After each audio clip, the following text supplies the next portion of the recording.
NFM Radio. NFM Radio. BAWUMIA, see fire will burn you. NFM Radio. Jumedia Mansamusa Edebro. A Juana Copem Neda. And when on song, a Copem non do. Listen to Fire Will Burn You on NFM Radio with Mansa Musa Monday to Saturday, 7 p.m. to 10 p.m.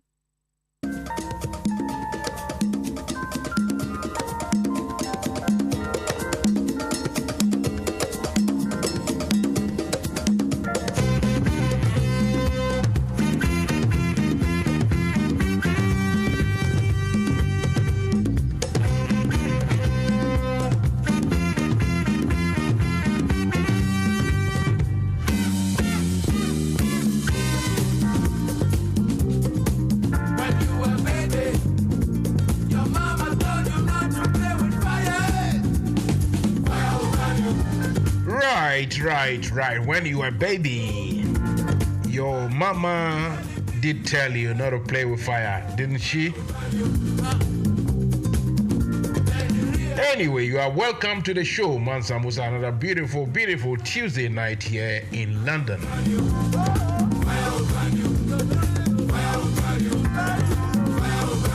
Asiwe Azoya. Old soldier terms. Azoya, Asiwe. Now, my question me busa BAWUMIA say. Aso BAWUMIA okan abai current abaya e wogana yi. BAWUMIA kan ho ana onka ho. Tresa abai minor yebu no. BAWUMIA kan ho bi ana onka ho. And BAWUMIA were winning some epic battle, some epic victory. I think he was having a battle with Robin Hood. You see, so after the epic battle, BAWUMIA he is his own man, right in front of the person who said, "Oh, BAWUMIA is with me." Ever. Good evening to you all. For a while, I think the last time I was here was on last week Friday. Sometimes, as that song goes, soon no pension. See what I mean?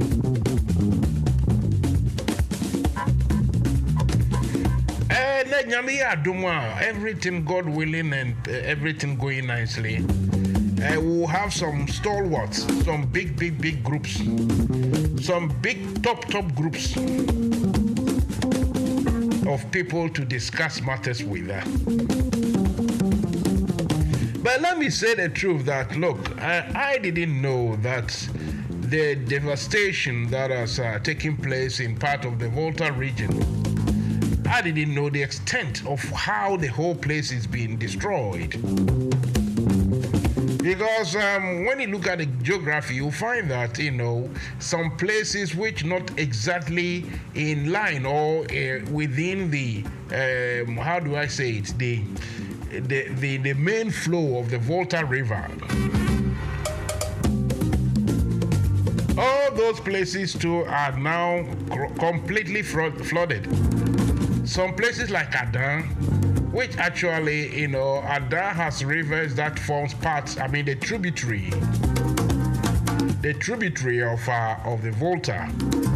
And all those areas are now completely below water.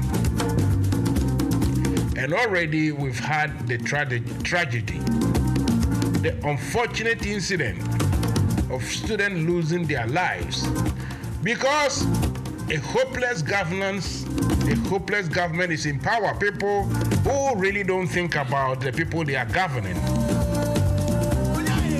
They are in power.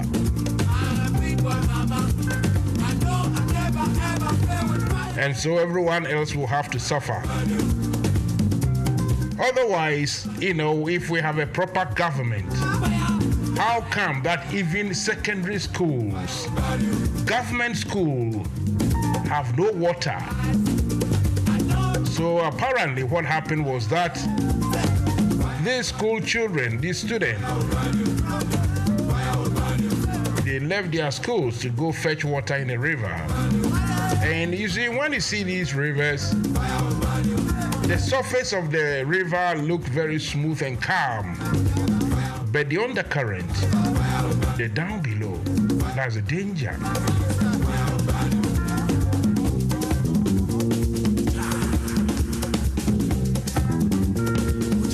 So 2 people have already lost their lives. And if we have a secondary school in this midst, in the middle of this disaster, and they can't find water to drink or to use it for anything, we really don't have a government, or do we? You are listening to one and the only Mansa Musa, Mr. Larry Bawa. Welcome to the show. I can say hello to you if your microphone is open. I can say hello to you, and you can say hello to me. Hello, Mr. Bawa.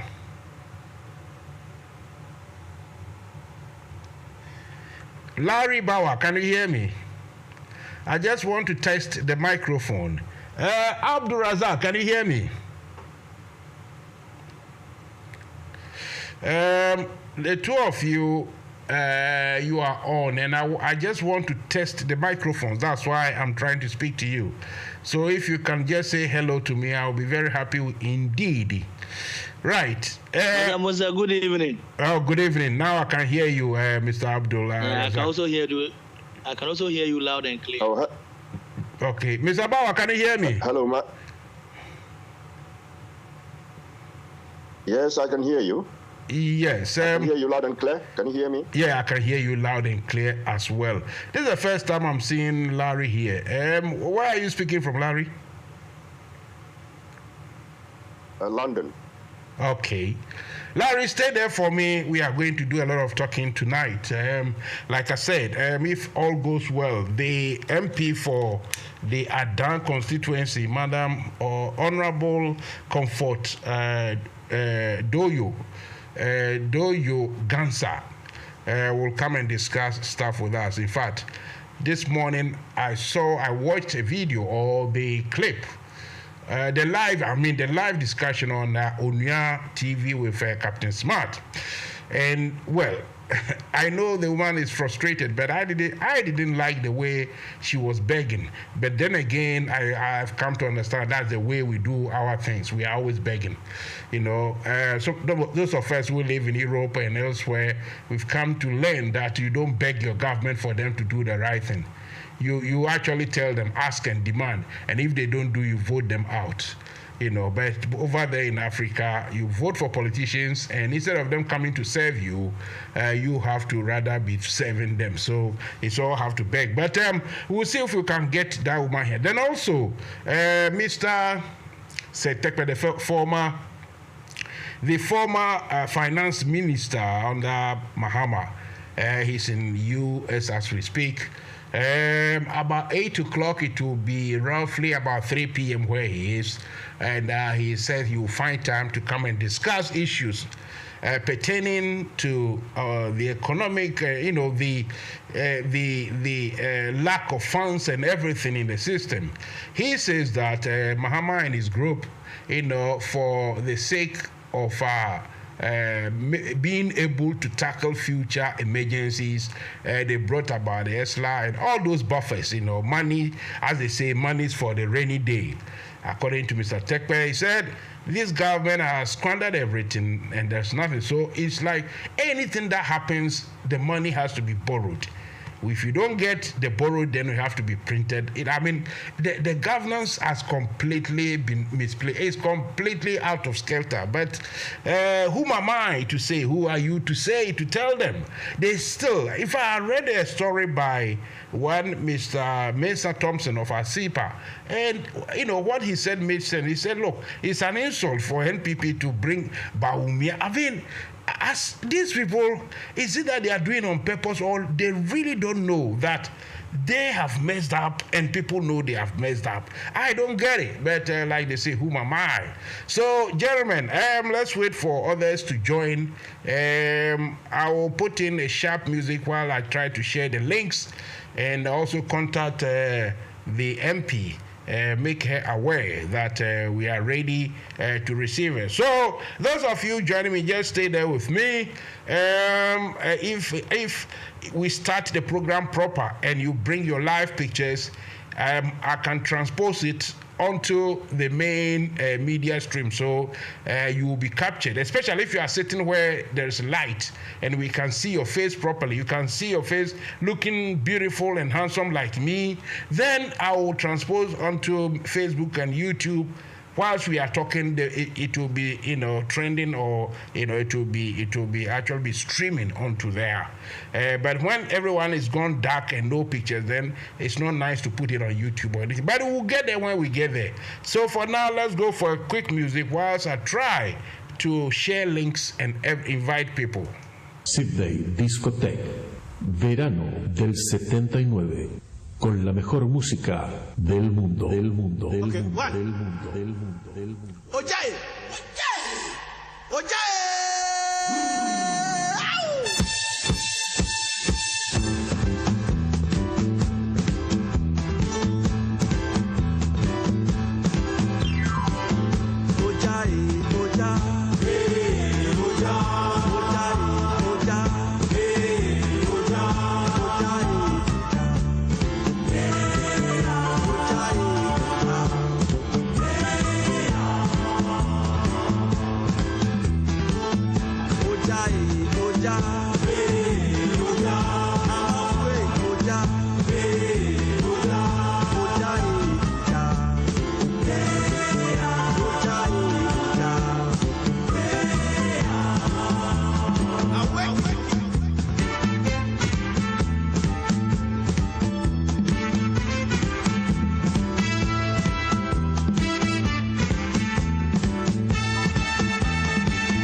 Anoma koliwa, anoma koliwa, koliwa, koliwa, anoma koliwa, anoma koliwa, koliwa, koliwa, anoma koliwa, anoma koliwa, koliwa, koliwa, anoma koliwa.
spirit, the jam is calling.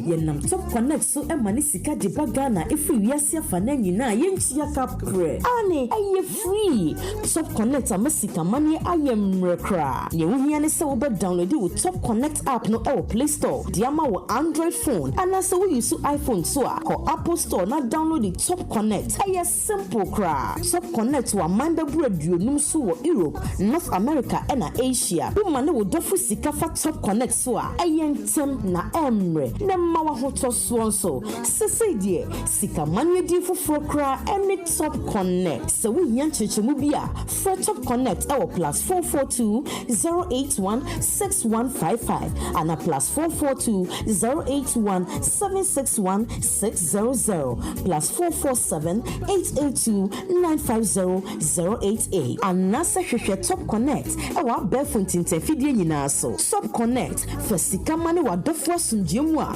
unchia kapre top connect yensu ye die.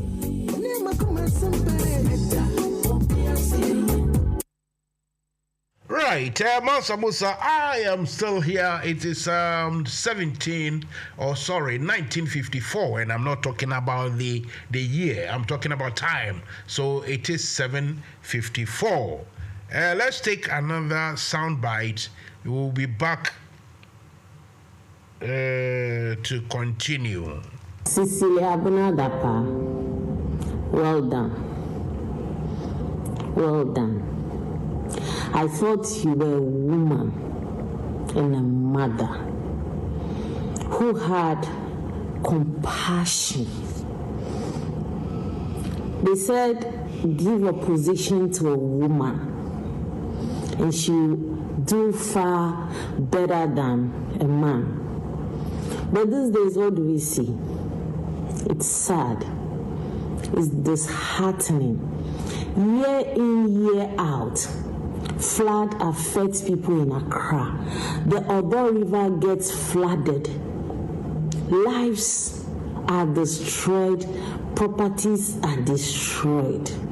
You said you used $43 million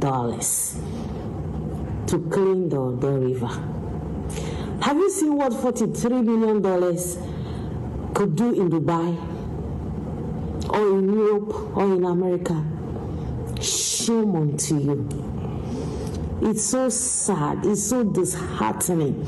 We live in this country. People cannot even afford 1 meal a day. And some people out there who have very little are trying everything possible to reach out to those who don't have any. But you, the politicians, all you think about is grabbing. You have only one child, I was told.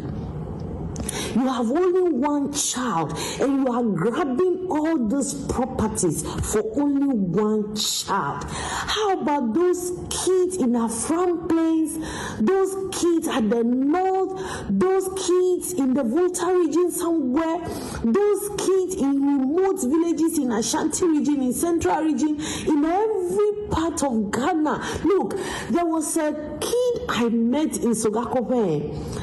They are so poor that there are 3 siblings.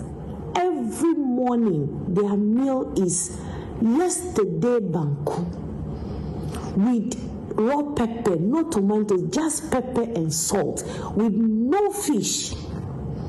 The day I asked my mother to give them soup, it was like, you are bringing kids from the war zone who haven't eaten for a year. When they saw soup in a plate that day, Oh, politicians are wicked in this country. You people cannot even afford to go to hospitals. I have a little charity. My colleagues from work and my friends, they help me with their little income, and we reach out to people in the remote parts of the water region. They have nothing, absolutely nothing to eat. You guys are just there amassing Ghana's wealth, misusing donors' funds. Aren't you ashamed of yourself? And today's Sunday, July 23rd, 2023, I believe most of you are in your churches praising God, thanking God for bringing Ghana down. Aren't you ashamed of yourself? It's so disheartening what you people are doing to Ghana. It's so sickening what you people are doing to Ghana. I go to the villages and I see kids who do not have anything to do, who do not have anything to eat. There are people who are sick. They can't go to hospitals. Even they go to the hospitals, they give them paracetamol. This national health insurance, you buy a loaf of bread in Kuala, you pay national health insurance. Yet, donors are putting money into this national health insurance, but you guys are just looting the money. And people go to hospitals, you give them paracetamol. Why are you doing this to Ghana? Why? Why are you doing this to Ghana? Oh, don't you have heart? Don't you have compassion? Don't you have sympathy? Right, so with all of you waiting, please do wait because we are trying to get the links working for everybody. Let me remind you, I said tonight, the MP for the area where they have suffered this devastation, this havoc, I have seen her, how desperate, how frustrated she looked this morning. She had agreed to come and speak with us, come and talk to us. Mr. Setekwe will come and explain how or why they left a lot of buffers for rainy day problems like what has happened, and yet Akufo-Addo and BAWUMIA government have squandered everything. So tonight is a huge package. I would rather love you guys all to join on Zoom. It's better and sounder on Zoom. But then if you can't do Zoom and you want to call Mansa Musa, I am ready to receive you anytime, honestly. Let's go for this short music, and we wait for what we've got to wait for. We are listening to Mansa Musa. The program is called Fire Will Burn You. Fire Will Burn You. And I have to always add the caveat that it's not necessarily any fire as such. It's not, the real fire. It's not literal. Just that it is that when you come here to talk to Mansa Musa, you got to talk properly. You have to speak for people to understand. If something isn't clear, I do ask my questions. Anyway, so keep listening. And if and when you want to join me, either on Zoom, or if you can send your message on Facebook. Facebook is simple, really. All what you got to do is to go to Facebook and look for NFM Radio, and you'll be there. If you want to go on the Zoom, not the Zoom, but the other one. What's the name of the other one? The YouTube. YouTube is New Face Media. If you go to YouTube, New Face Media, you see Mansa Musa there as well. So you can send your messages there everywhere if you want, and we can all take it from there. Very soon. Okay, so let me go to the Zoom to welcome my guest. Honorable, Mr. Kwashi, can you hear me? Or is it Madam Kwashi? Miss Kwashi, yes, I can hear you. Hello. I want to test your microphone. Can you hear me? Yes, I can hear you. Can you hear me? Okay. I had lowered the... Can you hear me? What do you call it? So I couldn't hear you. So now I can also hear you. Welcome. What's the name? Is it N Kwashi? Is it Natalie or... Nina Kwashi. Nina Kwashi. I think I know Nina Kwashi. Yes, I think I do. Nina, what's up? What are you doing? I know you are in London. What's going on? Nothing. I'm just sitting here relaxing after a day's work. And I saw the topic you were going to discuss today, so I thought let me tune in and listen in. Brilliant. At the moment, I was just speaking to the lady MP from Adan behind the scenes, and they are trying to download the system. Ghana and the links and the rest. So they are trying to download, and they will come and join us. But before they come, is there anything you want to say about this issue? I mean, either that one, the floods, or the BAWUMIA, who is now says he's got a vision, and that is his own man. I don't know where he stands, how he managed to become a different BAWUMIA. How he wants to detach himself from everything bad about this government, but everything good is he done it. I mean, Nina, how do you make of all this? What is happening? Hello. Yeah, can you hear me? Yes. Sorry, I was having a phone call come through. So I see. So you are not ready to talk to me, are you?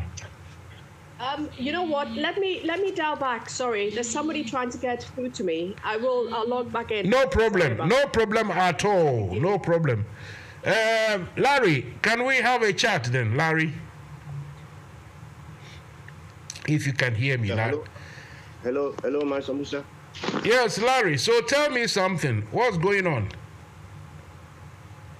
Well, I was just waiting for us to speak to, those you have invited, those dignitaries, the former Minister of Finance, to see what he says and all that, before we can all chip in, All right then. Before they come to speak about specifics of what we want to say, what about the just ended epic battle that BAWUMIA has won, and he's so happy, he's so triumphant? What do you make of everything? Well, you see, the whole thing is about, in Ghana politics, I think what the populace should realize is that politics is based on ideologies and how they present their case to the public. And the NPP, as we know, is a right-wing political party. And based on their ideologies, they are fond of, telling the people what they want to keep. Can you hear me? Yeah, go ahead. Yeah, telling the people what they want to hear, or rather, they'll do. Mr. Theophilus Eskin, your place is very... 1 second. Larry, hang on a second. Theophilus, your place is too dark. If you can brighten it up a little bit. Yes, it's me, Honorable Doyo. Oh, ask him to connect. Okay. So you are using Theophilus. Okay, sorry about that. Honorable, can you get a bit of light, or is it impossible? Because I'm going to screen it on the light. No, I'm in a vehicle. Okay, fair enough. No, that's fine. Let's stay there. Welcome. As it is, we'll try and move it as quickly as we can. Right. So, since you are here, let's start straight away with you. Larry, let's give the floor to Honorable Doyo. Today, Mr. Setekpe actually taught me the proper pronunciation of that name. So now I know. So let's give the floor to her. Honorable, welcome. Thank you. And thank you for pronouncing the word, the name properly. I was struggling. I tell you what, when I had conversation with Mr. Tekpe, and I was stuck, he said, Master Musa, take your time, otherwise you are going to trip. The name is not Doyo and Doye. And I said, sir, please teach me. He said, Doyo. I said, Then he even explained the meaning. So now, I tell you what, I am well equipped. I am well protected. I know where or what anything comes from, and I don't think I will make a mistake.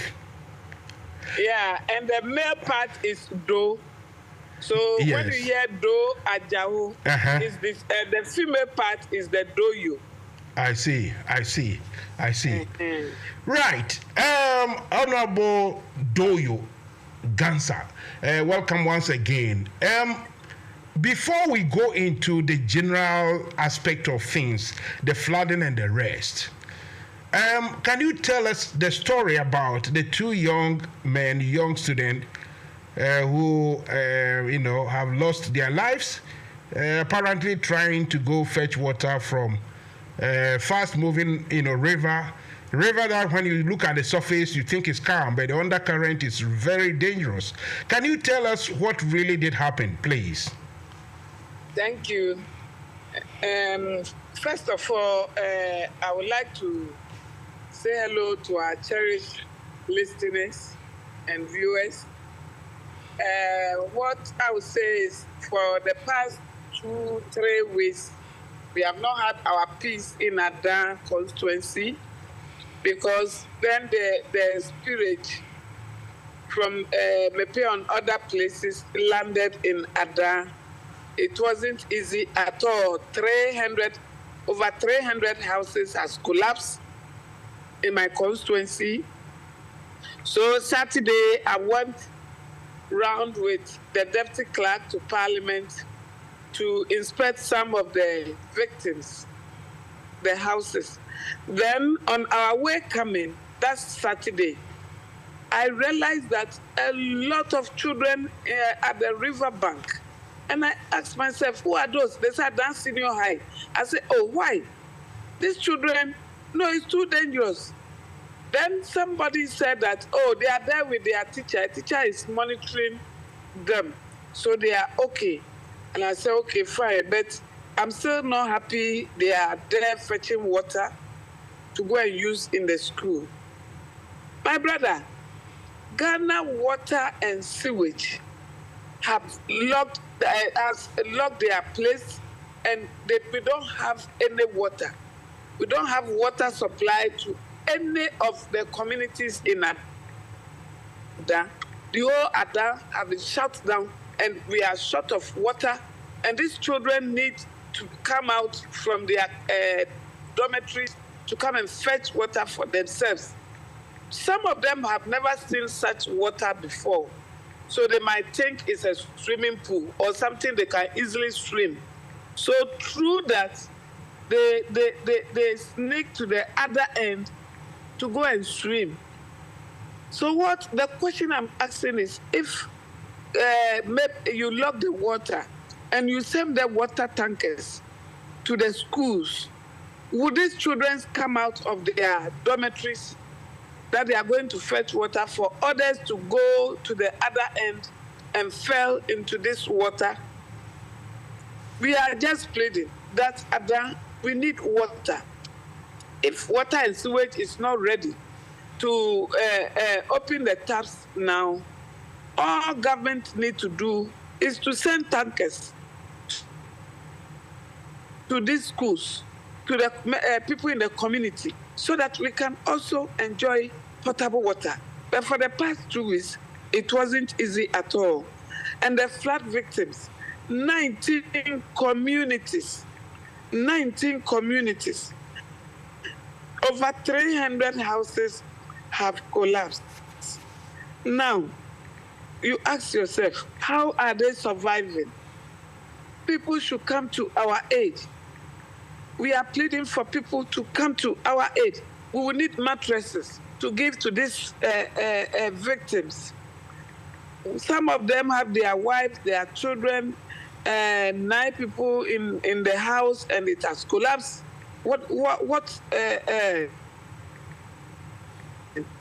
All that we need to do is to support them. Their farms, everything is gone.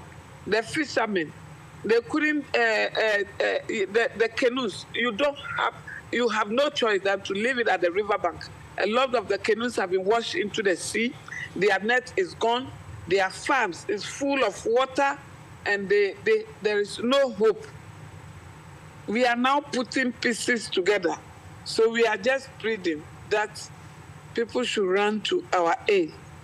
This morning, we got 1,000 bags of water from Captain Smart. I've given Adan Senior High 500 bags. I've given Adan Technical 200 bags. I've given the district hospital 100 bags. Then Bedeku Technical 100 bags. Then Bedeku Basic School 100 bags. Totaling 1,000. Please, and please, speak to people on our behalf so that they should run to our aid. We need food. We need student mattress. We need water. We will need them. Even if they open the tap, we will still need water because those at the overbank, they don't have potable water. They rely on the river, and now the river is polluted. So how would they survive? How would they survive? So, yeah, that is the general, what we call situation as it is. Like I said, I want us to discuss it into detail, how things started and the failure maybe by central government and others, after this pillage. This pillage, which wasn't accident, but rather a plan, what we say here, planned maintenance. It was necessary for it to be done. And so, there is no excuse that this day and age, just the artificial simulation by computer, artificial intelligence will teach you, will tell you, will let you know how the water, the river is going to behave, what is going to happen when you let out billions of barrels of water, where and how it is going to flow. So they don't have any excuse. So for anyone to say, oh, maybe we told them to leave and that's neither here nor there. But I want to know specifically those boys that were being pulled from the river. What do as the local MP, can you tell us what you know or what you've been told, what happened? I don't have any idea at all about. No, I don't have any information. Nobody has spoken to me, so it just took me by surprise that an engineer or a PhD holder will just open 6 gates and flood the whole area and tell us that they have spoken to the people to quit. To quit to where? Where would they take their canoes to? Where do we keep canoes? Their farms. Can they go and say and pick everything?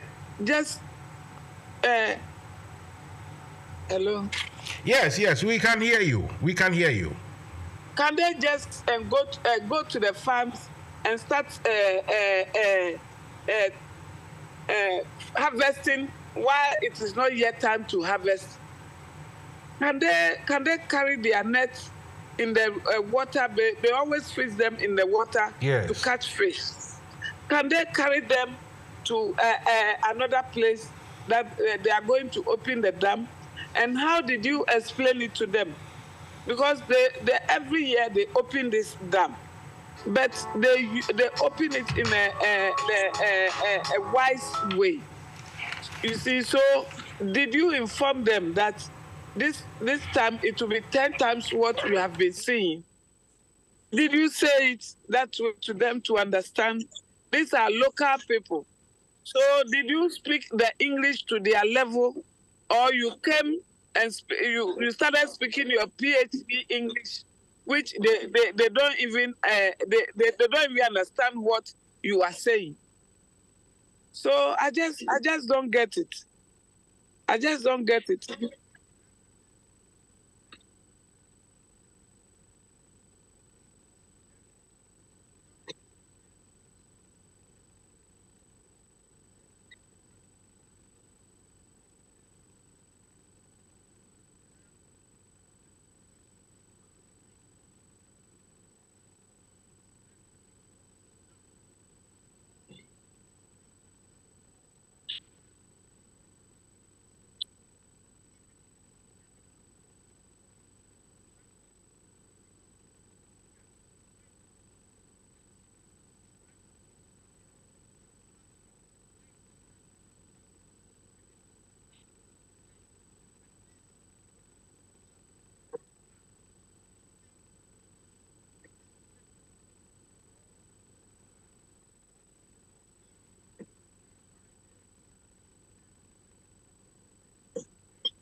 We are not satisfied with what they gave us. And I don't believe in any investigation they are going to do because there is their own who is there. All that I want to see is the houses that have collapsed. Come and support them to rebuild themselves. Because even if it's a chobos that they are sleeping in it, that's what they can afford, and that's where they live, and that's where they have been and gave birth to their children, and some of them are working in Accra and other places. So they should just come and support them to restart everything again. Those who have lost their farms and other things, they should NFM just come Radio. and compensate them. Because whatever investigation you initiate, it won't take us anywhere. Now, the only English I will understand is come and help them to restart and start building again, so that they can start their business again. So obviously, where you are, the Adan area is just the tributary of the main river itself. So from the very top, I mean, from after the dam. The Tongue, North Tongue, and all those places that are flooded. How many people or communities, in terms of numbers, are we talking about who have been affected? 19 communities, and we are looking over 7,000 people. 7,000 people, individuals. Because the school people alone in those communities are 954. Okay. And so what is central government saying? That people are going to be relocated, at least temporary shelter? What is being done? Yeah, some of them are in temporary shelter. That's some of the school buildings. They have been kept there. We call that place Safe Havens. We have 2 places that some of them are in Methodist, Big Adan, and some of them are in Adan for Azania Basic School. Oh, sorry. If you can mute your... thank you. Please go ahead. So all we are calling for is people should come in and support us. We need mattresses. We need food. We need water. We are pleading. As for what diaspora and others can do to help, we will get there. But we want to have the conversation with you. Yeah, they can donate because we have a code that they can donate money. Yes, we'll get there so that you either tell us or you give it to me. I will repeat it. But before we get there, if you're okay with our conversation, I still want to find out definitely. I mean, into detail now. As a lawmaker, if a government institution, if a state institution have to do something that may affect lives of people either adversely or in a positive way, it has turned out that the activities of VRA has devastated your community. for me, I want to know. Maybe because I live in Europe, I'm expecting too much. But is it that you people, if I say you people in a nice way, you, even the politicians, have you accepted mediocrity that, they cannot, government cannot do anything, so we have to go around begging? Is that how it is? Or you are putting pressure, proper pressure on government to do the needful? We are putting proper pressure, but they are not coming. And the people cannot continue to wait. That's why we are pleading that those who can help to come in and start helping while we will be waiting for the government. GRA have been sending some small items to the district assembly, which is not doing them anything. So that's why we are pleading to the general public. Yes. You know, this is Africa. No. Africa. Honorable, don't get me wrong. I'm not trying to put any scorn or attribute any negativity on your appeal at all. When this happened, the very first week, I got the spokesperson for NADMO, and he confirmed and confessed that, look, they don't have the resources. He said they are very hopelessly, funded. They don't have the monies. So I know what is going on. And now you're at that constituency. Then I know of Ablakwa. Who else has got their constituency affected? Oh, a lot of the MPs. A lot, because I can say Pando is affected, Sabdai. So somebody like Defia Makbo has got the same issue? Yeah. And Jifa Gomashi? Joyce Lintete, then Linda Oklu, and then some of the MPs, that's Kobla Donko, and then Betty Crosby. Okay, so in this case, we are not talking about 7,000, but the others you did not include. No, that 7,000 is my constituency alone. Okay, so that is why I was a bit confused, because I learned initially that we are talking in the number of 20, say 27 or so thousand people or more. Now, yeah, it's about my constituency. Okay. So as it is, all those places are devastated. In fact, when you were talking, Mr. Setekpe called me. He said he wants to find a place to park so that he will join us. In fact, he wants to come and explain why government doesn't have money, because apparently you NDC people left some buffers, some monies for rainy days, and all those monies have been spent. So now, any money that government have to spend, they have to go and borrow, which is a difficult thing indeed.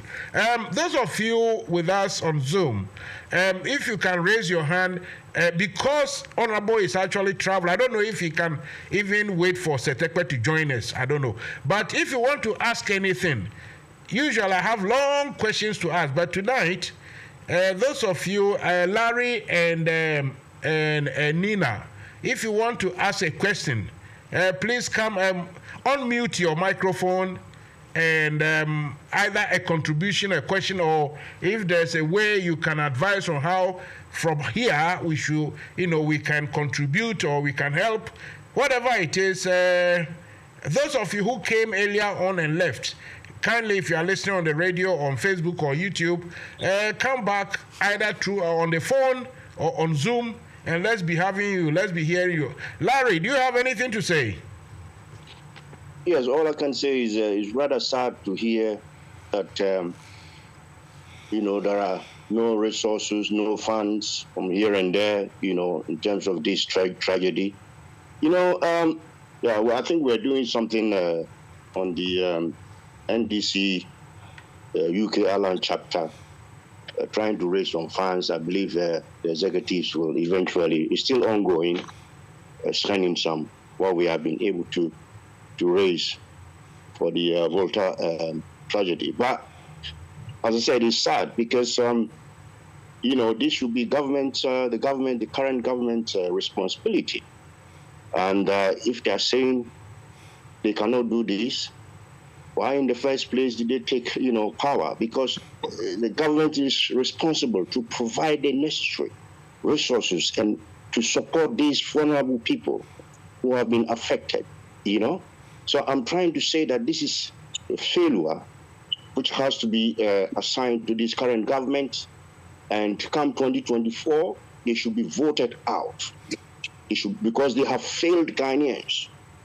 I see no reason why BAWUMIA is trying to come, to take the presidency. Is it not he and Nanado's responsibility to provide the funds? Where are the monies? If it was to be in UK here or in the US, you will see the government going in and putting in the necessary, requirements or the money, the funding to support these people. Give them temporary accommodation, feeding, you name it. So all I'm saying is, we are doing the best we can here in UK. Our line, we are trying to do something, raise some money. And I believe others are doing a similar thing. But we should not forget that this current government, come 2024, they have to be voted out massively. Thank you very much. Thank you. It's good to know that you, the NDC fraternity in UK, I'm sure the Americans too are doing something all to help, and it shouldn't stop from there. Whatever our middles might that we can contribute, all of us, later let me know the link and what to do. But Honorable, let me come back to you. In everything we do in life and everything, there are politics. I mean, there is politics involved. And now we are getting this conspiracy theories here and there. As a person and as a political group, do you suspect any foul play? People are saying that this was done on purpose for some, to achieve certain sort of advantage. Do you suspect any foul play as a person, personally, and also as a group? A lot. I suspect foul play a lot. Either the person who was sent there is not competent, and either is experiment they want to do, or they just want to punish us along those who live along those water lake areas. I see.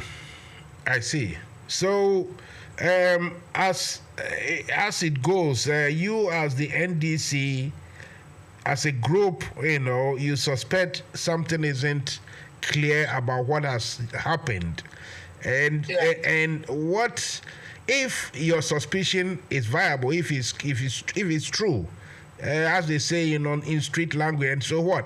Then what? What are you going to do? Are you of any preparation? Are you working towards or anything to mitigate a circumstance if really it is that the politics of it, the conspiracy theory is true?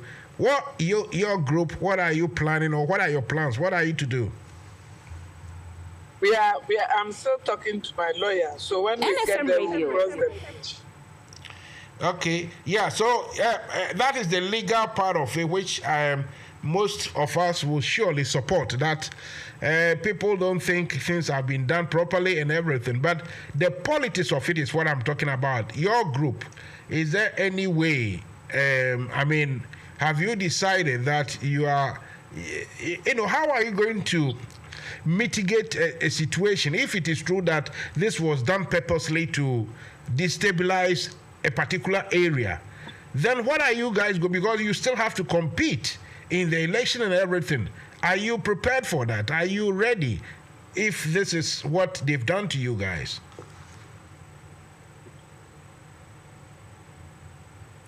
Anyway, what I would say is we are still talking.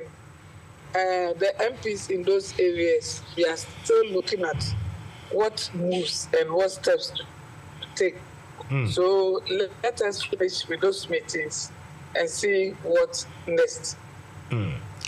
I know you are traveling, and the line is still very good. It's holding.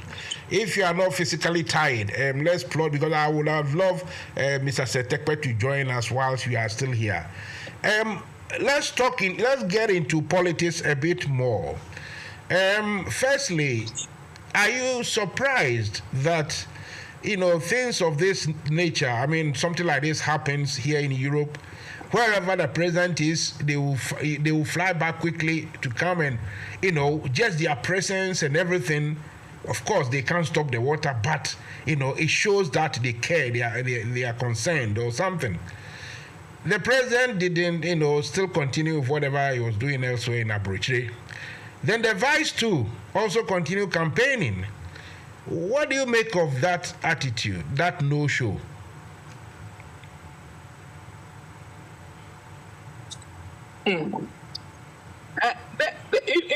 When you talk about a president who cares, I don't think Nana is part. I don't think our current president is part of a president who cares. Because if he cares about what has happened to us from constituency to constituency, he will move. And his statement that he would deliver will show that this is not intentionally. I care about you and I share your pain. But we are not seeing it that way. So we are just waiting to vote them out 2024, period. Because they have failed. They have failed everybody, each and everyone. They have failed Ghanaians. Even they have failed God. God who created them, all of us. And God, they promise him to build a cathedral for him if they get the nod. If he get the nod as a president, he and BAWUMIA, and they got the nod and put all pastors' heads together and scam all of them. So even if they have failed God, how much more we Ghanaians? So we are just... My friend Nigeria will say, now, wow, if God who has been promised a big house, cathedral, if he is annoyed with Ghana, then that means God is really annoyed. But that's for another topic. I can see Nina's hand is up. Nina, take it away. Hi, I've got a question for the MP, and I know you said something about you're getting legal advice from your solicitor, but aside from that, I suppose what I wanted to know is collectively, as the NDC party, what are you doing as a party in opposition? Because I'm comparing it to, say, the UK. If something of that nature happened here, there will be a call for a public inquiry, to investigate a bit further, to apportion blame where it needs to be laid, and then, of course, find ways of, like learning some kind of lessons to make sure that this doesn't happen again in the future. And I don't think I've really heard anything from the NDC camp that they are calling for some kind of inquiry. So I'm just wondering, because somebody does need to be taken to task here, and they can't be allowed to get away with things. That's people's livelihoods that have been affected. And I feel like if we continue doing, the whole Ghanaian thing of Monka, Onyefe, Nyankupon, and all that stuff, then nothing ever gets done and nothing ever changes. So, I feel they need to be taken to task, and I would like to know what NDC is doing about it. Yeah, I won't speak for the party, but I know there are plans that they will come and announce. So I will wait for them to come out before I speak on it. So they will say something, and very soon you will hear from them. I see. So your leadership is actually planning some sort of announcement. Is that what you're saying? I don't want to be the first to say something. To jump the gun, so to speak. I know there is something in the pipeline that they will come out. Nina, take it away if you're okay. Are you satisfied? Are you okay? Or you want something else? As long as they're not going to get away with it, because I don't think, in my opinion, I don't think it's good enough to say, oh, let's vote them out. Yes, let's vote them out for sure, but those responsible also need to be taken into account. Yeah. So if individuals within the VRA have committed any criminal crime by opening the dam up or whatever, here in this country, they'll be like, that's why they take out professional indemnity insurance.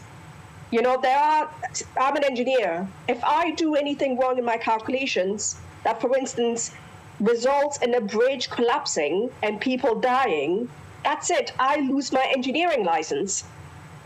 And I will be jailed accordingly. So if somebody within the VRA has failed to do their job properly, then they need to be taken to task. That's all I want. Honorable,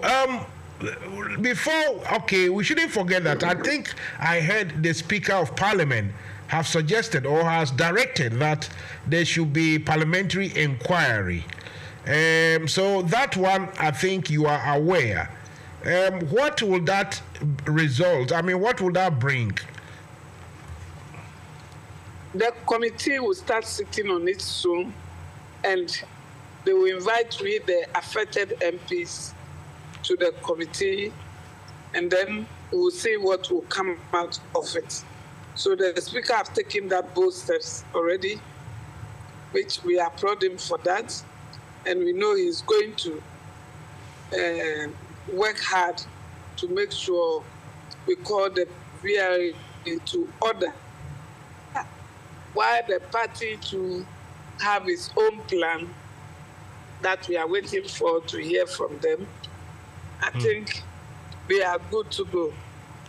I really, you see, not every time I try to speak for politicians, but for what it's worth, I think, well, if you say your party, they are planning something, I understand it that everybody know in Ghana now that whatever happens, no one is going to be held responsible as far as this current group are in power. And so, like you said, you've got to vote them out. Your words are not coming out again because of network. Can you hear me now? Okay. Her network has dropped. Hopefully we'll get her back. We're still waiting for Mr. Setekwe. Setekwe called me about, let's say, you are back. Can you hear me now? I can see I can see you now. Can you hear me now? Yeah. Very good. So what I was saying is that obviously I totally agree with you that because we are on the road. You are on the road. I understand. No problem. Let's try and let's persist. Let's just go on and see how it will work. Anyway, but I'm saying that I understand if you are playing the card of, let's wait and see, let's get power. Because when you get into office, if you are voted in next time around, all these things will have to be revived, investigated, like Nina said. At least if to achieve nothing at all, we have something we call the lessons learned objective. And that is, you learn bitter experience from what has happened so that next time you know how to mitigate any sort of planned maintenance, or like he said, she's an engineer. I know what pertains here. If this thing had happened in UK, goodness me, but now some of the executives, look, they can even be imprisoned by a group called Health and Safety Executive, HSE. They are the construction or engineering police. And when they say something, that is it. Anyway, so talking about this thing, Honorable Ablakwa and the rest of them who are all involved in this, apparently you've been getting some small help from Ghanaians, such as that billionaire called Ibrahim Mahama, and your leader himself, bringing you bits and bobs, but it's not enough. The actual resettlement monies, how much are you people envisaging? For you have 7,000. How much do you think will be needed to resettle people either near to where they live already, nearer or even further afield? How much are you looking at? Have you called the professional estimates group, the accountant, the rest? Are we talking about, let's say, $100 million? Or overall, about $1 billion for the whole area? How much do you think it's going to cost? NADMO is working on the real number, and then we can estimate something for the people. So when I get the final report from NADMO, then I think I can speak on this properly. Well, unfortunately, some of us, like they say, we are not there. Nina is not there. So, Larry, some of us, our background is such that we can make that rough estimation, and it will be a very highly educated one. But we will leave it as such. I mean, if it is not well, because I know people like Sam Ablakwa and Sam George and the rest, Mr. Kakulos, they can come out with figures. But roughly, from your own experience, we are not talking about small pocket change, are we? We are not talking about 100,000 cedis here and there. We are talking about roughly $1 billion in order to resettle people properly. Where do you think we're going to get that money?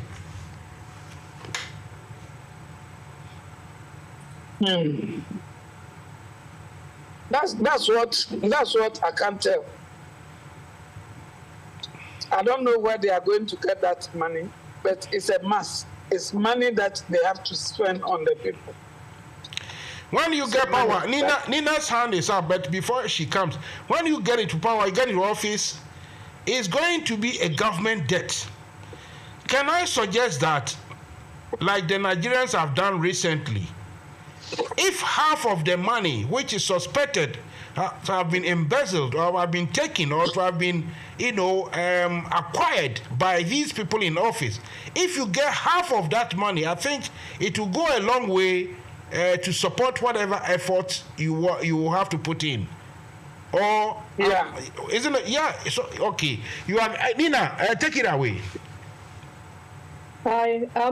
I was just thinking, I think I'm approaching this from a more practical perspective. Because obviously it could take forever, like before the government decides to release some money. It might actually get to a point they never release any money before NDC gets in and then finds the funds and all of that. And before, NADMO also decides to give something if they get some funds, whatever. Anyway, cut a long story short. What I'm trying to say is, in the meantime, there are people that need to be housed. There are people that need to be housed, and all of that. Have safe drinking water, all of that. So I'm just thinking, and maybe it's a question for the MP. I want to know, have you approached maybe some NGOs to see how they can help? Have you perhaps also created some kind of what do you call it? We have gone public. We have gone public to speak to Ghanaians to come and help, including the NGOs and other organizations who can help to come and support us. Yeah, because we've gotten few. Her line has dropped, so... Yeah, her line has dropped. Yeah, she's in a vehicle, so yeah. Go ahead, Nina. Yeah, I was thinking also sometimes, with these GoFundMe pages, the web links. Yes. People can easily donate there. And also those sort of links, they can be shared more widely. Yes. To those of us that are in the diaspora. I, in turn, can circulate it at work. Exactly. I can circulate it to my friends and family. I know about what you are talking about, but I'm not into it too much. What I would say is, any little helps really, if you are aware of this, and either she comes back or not, we can organize something from our end over here and send it to them that, look, this, go through this line or something, and that you can use that to solicit help, even though everybody's perhaps concern this day in the world is what is happening elsewhere. You know what I'm talking about. So, but it is a good idea that how do you call crowdfunding or whatever it is? I think it's GoFundMe page or those sort of things. Yeah. I think we will be able to organize something to help, to help them because, like you said, in Ghana, everything is so. How do I say it? It's so. I don't want to say archaic or old school or anything, but it is difficult to get things done properly. It's all about cash in hand, and people bluffing and bluffing their way about. Oh, I'm going to give 100 kilograms of wheat. Oh, I'm going to give 10 bottles of water. No. We need proper assistance. And it's by doing that also, it's very disjointed because it's very bitty in bits and pieces. Yes. Whereas if you've got like GoFundMe page or whatever, all you have to get in place is somebody who's going to manage it. Exactly. Somebody that you can trust, that is in charge, and that's going to manage, and that's going to give account for how the money has been used. But then at least everything is going into one source rather than BT, 5,000 Ghana here, 2,000 Ghana there, and then you don't know into whose pockets they go because they hand it to different people, and there isn't really any proper accountability. Yeah. I think in the end, we guys here have to devise means of, how do we call it, baby manage them, manage something from here to them, if that is possible. I'm trying to get the other group, the other leadership, from Akujato Ablakwa and Gumashi and the rest of them, so that we can actually get a proper, the group, because she is telling me that there are about 7,000, and it's about, let's say, 4 or 5 constituencies. So we are looking about 20, 25, 30, even 40,000 human beings who actually need help. And these human beings used to have their way of existence. However, small it was, they were living in their own way. Now, even that small or that what we call it, inadequate subsistence is now destroyed. It's completely destroyed, and we have a government which government that people in that government think it's all about breaking the eight. And the breaking, why don't you do things for the people for them to like you to break the eight? What is this? I know. What is this? I was going to say also, like when the Turkey earthquake happened. Yes. Very quickly, different people set up GoFundMe pages. And then, like people all over the world, you just donate. And then it gets taken back to the people of Turkey, and not only that, but even here, like if something very unfortunate happens, what happens is somebody creates a GoFundMe page. Within a matter of minutes, they have raised so much money that can be used. So I think, forget NADMO, forget the government. Yes, you deal with them obviously separately, but since you want the money now, it's a matter of urgency. You have to think fast. You have to think quick. What's going to bring me the money the quickest? And sometimes it's these crowdfunding pages. You just have to set something out, set something up, obviously explain exactly what's happened, how it's impacted the people, what they really need. And people, once they read it, Ghanaians in the diaspora, everybody, $5 here, $10 here, $100 there, you'll be surprised how quickly things will just, come together to help, maybe build some sheds or tents for people. Come after the government have or had officially at least designated this as emergency, as they say, a state of emergency for outside help. I don't know how these things work. I don't know the legalities in this. It's a disaster, isn't it? It's a disaster. So why is you think our government is a bit shy of doing that? Well, by calling a disaster, it will actually show how incompetent they are, because it's something that they have created themselves, right? So if they now go for outside help, well, the question that will be asked is, well, what happened? I see. And then, and then if they say what happened, and then it's like, okay, well, we're very incompetent, we're very negligent. You see what I mean? No, you see what I've realized from the World Committee is that they will still consider people's interests and help, but then the government in Mugwasi that you have to come and explain what happened. That's what they don't want to do. Anyway, we've got Mr. Setekpe on the link. He's also in a car. It's only the three of us here who are not in cars because cars are expensive in UK. They are not that expensive in America and in Ghana. You see what I mean? That's just a way of joke. But before I go to my senior brother, I said, Mr. Is it Bawa? Is it Comrade Bawa? Your hand is up. You want to say something quickly, please? Yes. From what Nina is saying, I think it's quite right. So if probably I'm suggesting if she could liaise with the honorable lady just to find out if there is any fundraising like what's the type that she's talking about, so that they can put heads together, and if she can assist in any way, to set up that urgent one, like they did for Turkey and all these other places, that would be very, very helpful, The GoFunding thing, is really crucial. And what she was talking about regarding them going to the international community, the government, the current government, and it will expose their incompetence. These people are fond of, they know how to polish things and lie. They're not going to go there and say it's their fault, They will go there and say, it's an accident, blah, blah. They know how to lie. They are masters, when it comes to lying.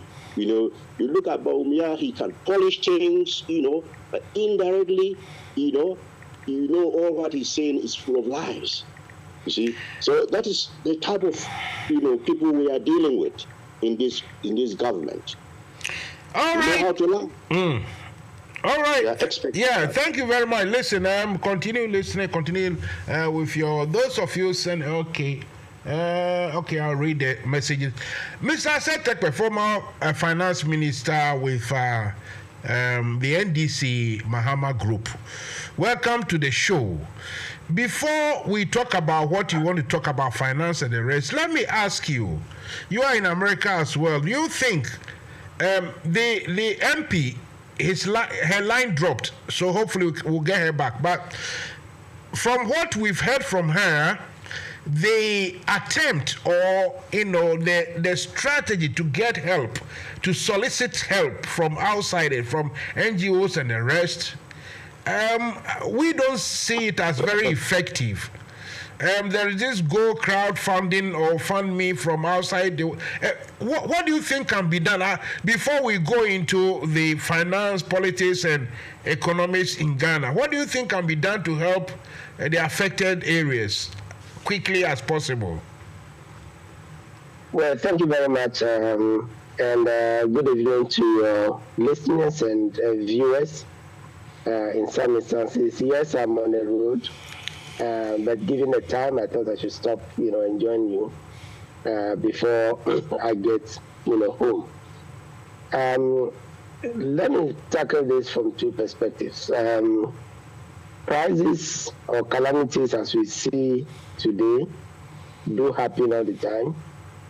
And when they happen, yes, oftentimes for developing countries, we have development partners and others coming in to help, sometimes from contingency funds or funds which they have put in their budgets for that purpose.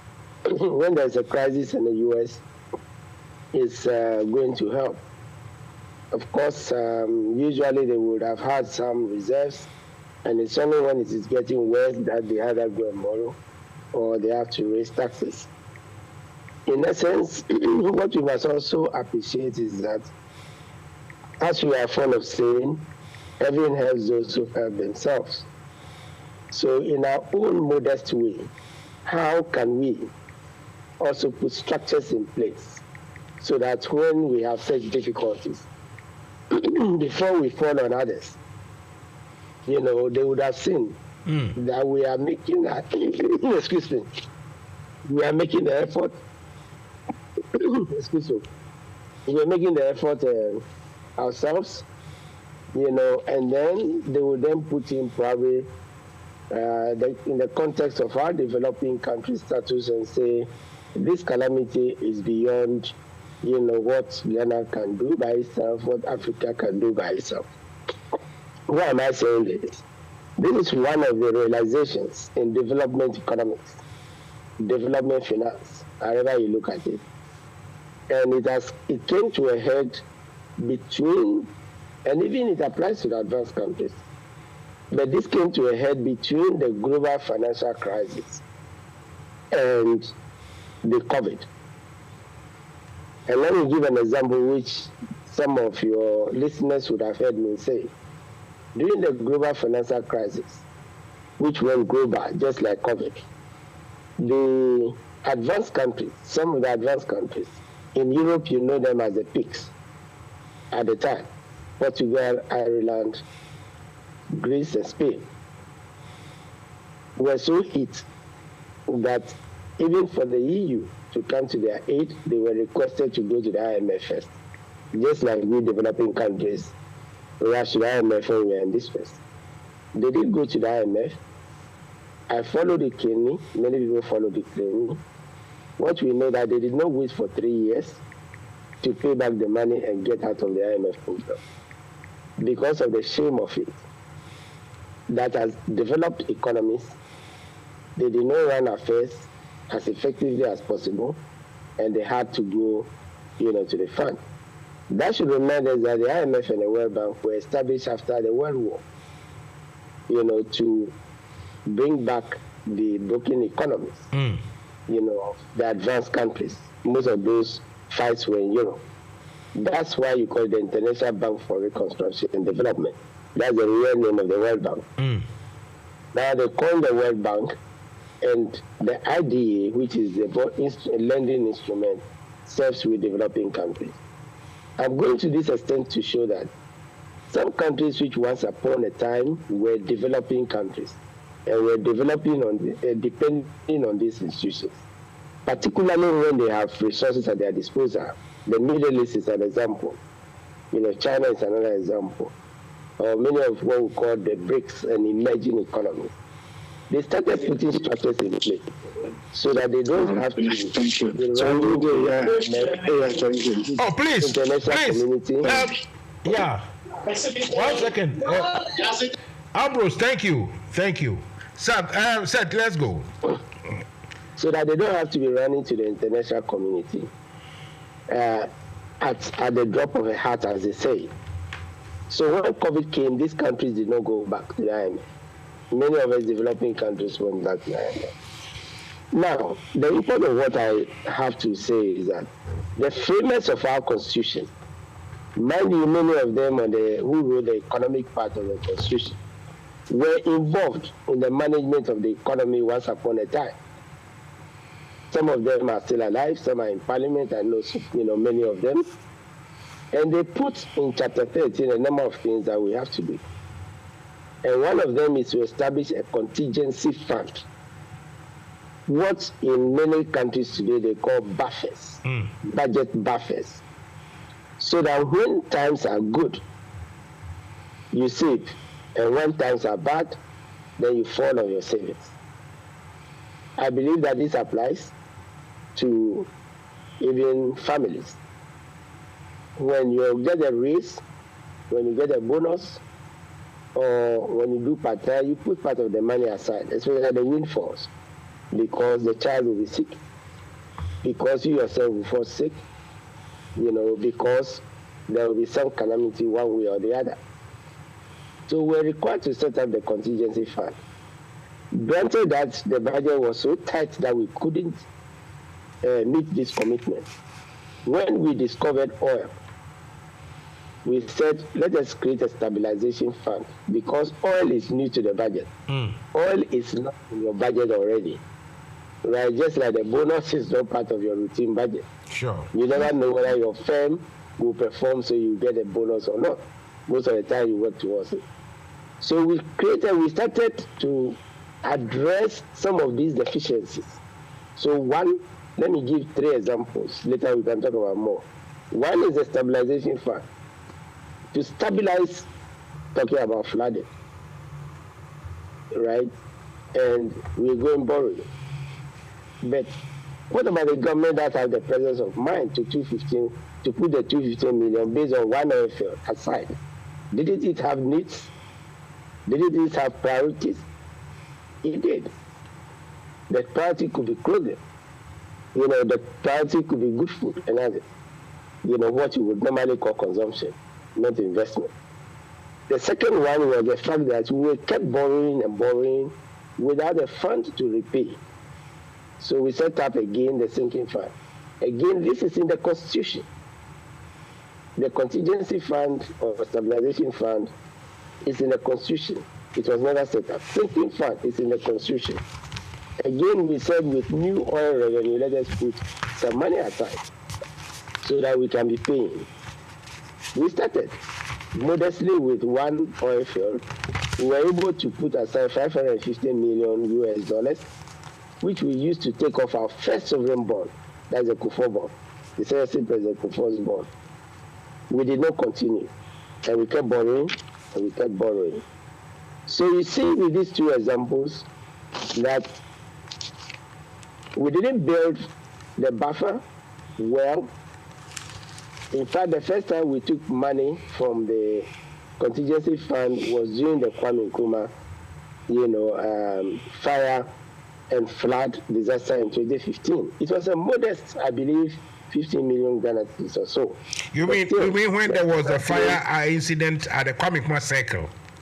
Precisely. Yes. Okay, go ahead. We had started setting up the fund in 2014, and that fund is under Parliament. In 2015, part of the money was taken. That was the first money that was taken before the development partners came in. And it went to Parliament to vote, for that money. I can give further examples. I use the influencing of some revenues from specific projects like the Terminal 3 and the rest. I'm saying that and mind you, many of these structures I'm talking about, it's not partisan, because the Petroleum Revenue Management Act, those who followed it, was a fierce debate in Parliament among Ghanaians, in the communities, because there was an outreach on how to use the oil revenue. And in Parliament, many of the initiatives did not come from only one side, it came from both parties. So what I'm talking about is not just about one party. It is something that was debated extensively for a year before that law could be passed. How come, if it was a product of both parties, we did not remain faithful to it with 3 oil fields? I'm not by no way saying that, the flooding could have been resolved from our own internal resources. But I'm saying that, as I said some time ago in COVID, if you belittle somebody's crisis because it is small, you will not be prepared for yours, even when it is small or large.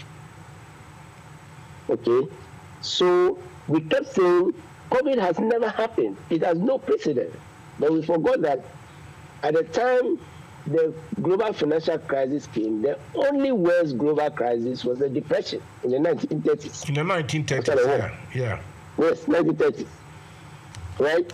So it took us 2007, 8, and 9 Depression or a global crisis was huge. Exactly. Yes. But in between, you live in an advanced country. And today you can say that the UK is not in its best shape. No. The policies are being put in place to reduce inflation, to do this and that, because of some shocks, which the UK economy is facing. You may want to call some of those shocks, whether big or small, Ukraine war or whatever, they will come. Today we have Israel, and Hamas, and what is it that we can infer from this? As is feared, nobody wants that war to be expanded, to bring in Iran, to bring in the others. That's why the diplomacy is going to all these countries. When was the last time a U.S. Secretary of State, U.S. Secretary of State went to, Baghdad, after the war, to do the gun? The reason being, if it expands like the 6-day war or whatever, it will hit oil prices and it will create a crisis. Sure. Right? Now, in our case, our minor crises have been commodity prices. Anytime the advanced countries cough, right, and they stop consuming chocolate, then cocoa prices go down and we suffer. Anytime the dollar strengthens, today gold is strong, right? Are we putting some money aside from the gold prices that are strong? But why is gold strong? Gold is strong because the dollar was weak at a point in time, until everybody realized that the U.S. economy, hey, after all, is stronger, than the Chinese and other economies. The dollar was suffering, and even the borrowing and others is making, the dollar, suffer. So gold prices have gone up. Again, are we putting some money aside? Of course, we can say we have crisis. So what I'm saying in developmental terms is that there's nothing wrong with we looking at what other countries are doing, putting them in our laws as we have done. But the most important thing is remaining faithful, to those things, so that we can begin to gradually get out of, some of the situations that are repetitive and keep coming and are inevitable. You cannot run an economy for 3-4 years without one crisis or the other. It will come. So, Mr. Takwe, let's take it one at a time. The sinking fund and the consolidation fund, you say there are some other funds or other buffers, as you term it. It is that, or you have realized that this government had already used those funds for something else. So when we are visited upon by calamities, our only way out is go around looking for loans, which are very, very hard to come by these days. Why do you think, or what was the explanation, the actual physical, non-political explanation given to, or to your understanding, why those funds have been depleted? Well, first of all, let me repeat what I said, that when we talk in terms of credit for the Petroleum Revenue Management Act, and let me go through the funds that were established. There were the three basic funds. So let's say 4. 1, we said that was from a Brazilian example, from a Norwegian example. Let us put some of the oil revenue aside, give it to GNPC, so that GNPC can do some exploration on its own, so that one day we can invest our own money in the oil fields. That is the only way in which, like Brazil, or even, I don't want to cut you back, or if we could have invested it in this new lithium mining on our own without going to bring somebody to come and take the lion's share. Anyway, go ahead. Precisely. So that is Minerals Commission, Minerals Fund, and the rest. So that's the only way in which you wouldn't be perpetually taking only 15% of your gold, 15%, 5% golden share, and all. You'll be increasing because you would also have thrown the oil money is in dollars. So you can also take a share, contribute, and that's why we call it the equity call and the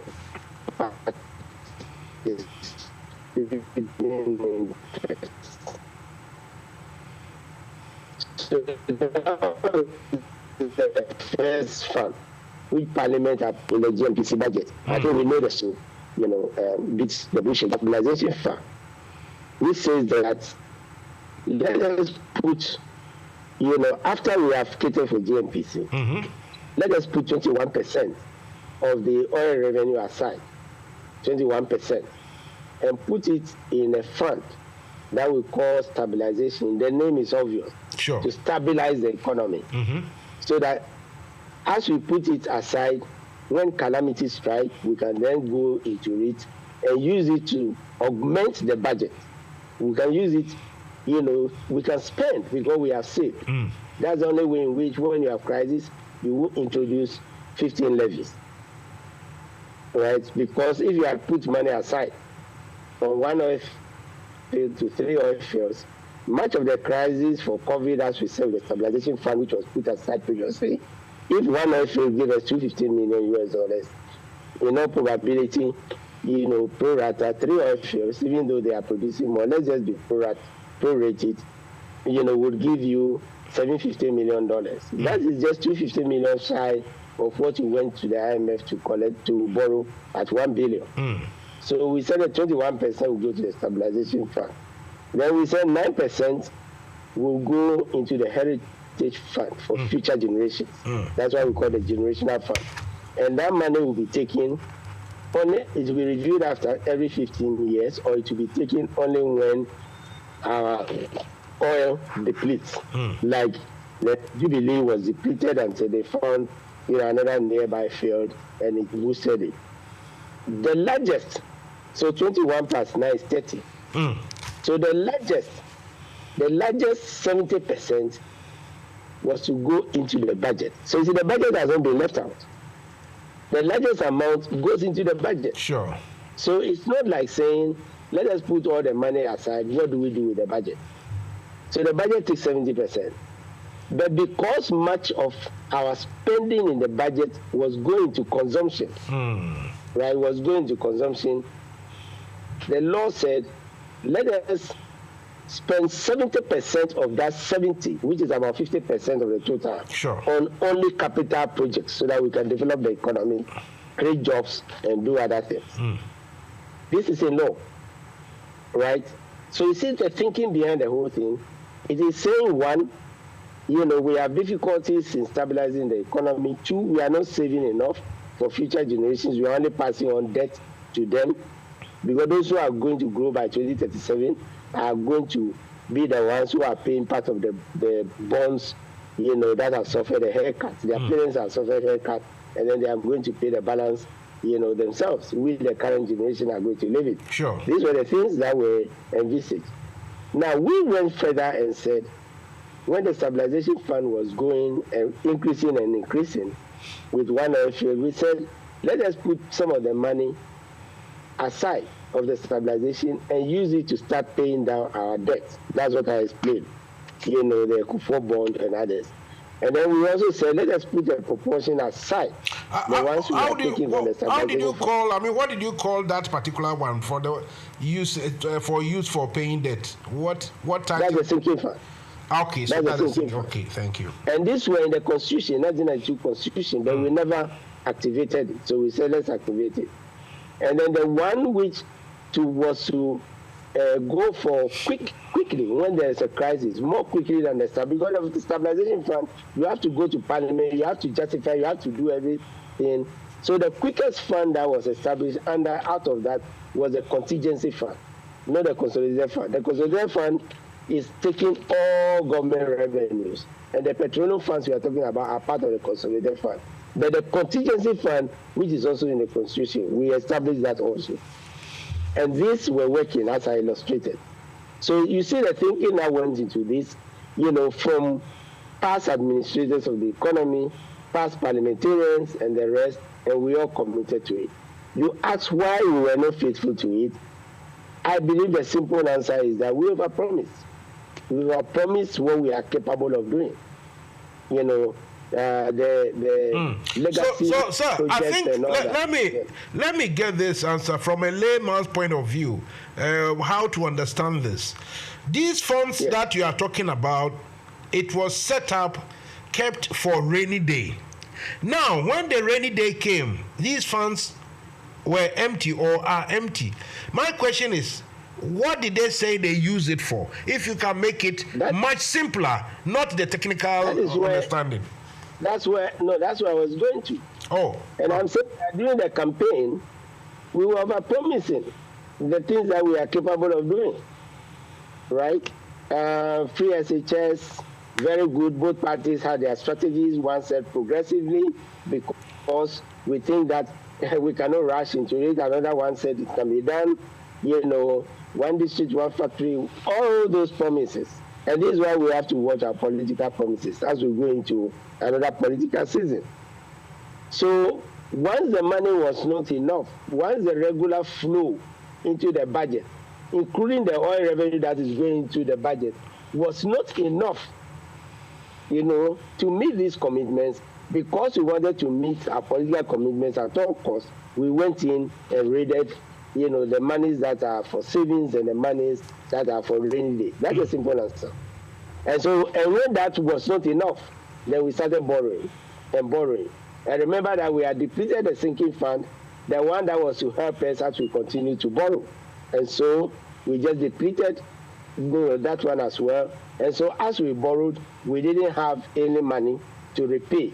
Like the way we were paying, we managed to pay the Kufuor bond, and then not just the Kufuor bond, even the dooms of borrowing that we did, single spine borrowing, we refinanced them.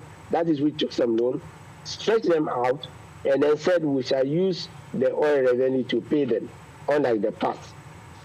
So these are the failures. This is the reason why those funds were depleted, and were found wanting when this new crisis came. Right. So if I understand it very well, the funds that you left, not you personally, but NDC left, when politics changed, those funds have already been used. The monies there have been used because, like you said, overpromised. So it has been used for something. Can you say from where you said that those things that the monies were used for are profitable? Are they? Let's say, the free SHS aside, is there anything that you can see that monies have gone into this, and in the next 5-10 years, maybe we'll start recouping or getting some returns? What do you think? Well, you can't say a government came in and didn't have anything positive at all. Every government will have something positive. But it's about being strategic. So, for example, to answer your question, the asphalt roads that are being built with loans, will they benefit us? Sure, they are opening up, the economy. Sure, the importing after importing, they last longer and other things. Even the death rate will go down because the roads are properly marked. There are no potholes and there are no. Yes. So let me use that one example. So one is not saying that, nothing was done. And even in the case of free SHS, remember we are careful in saying, we are not saying the program is bad.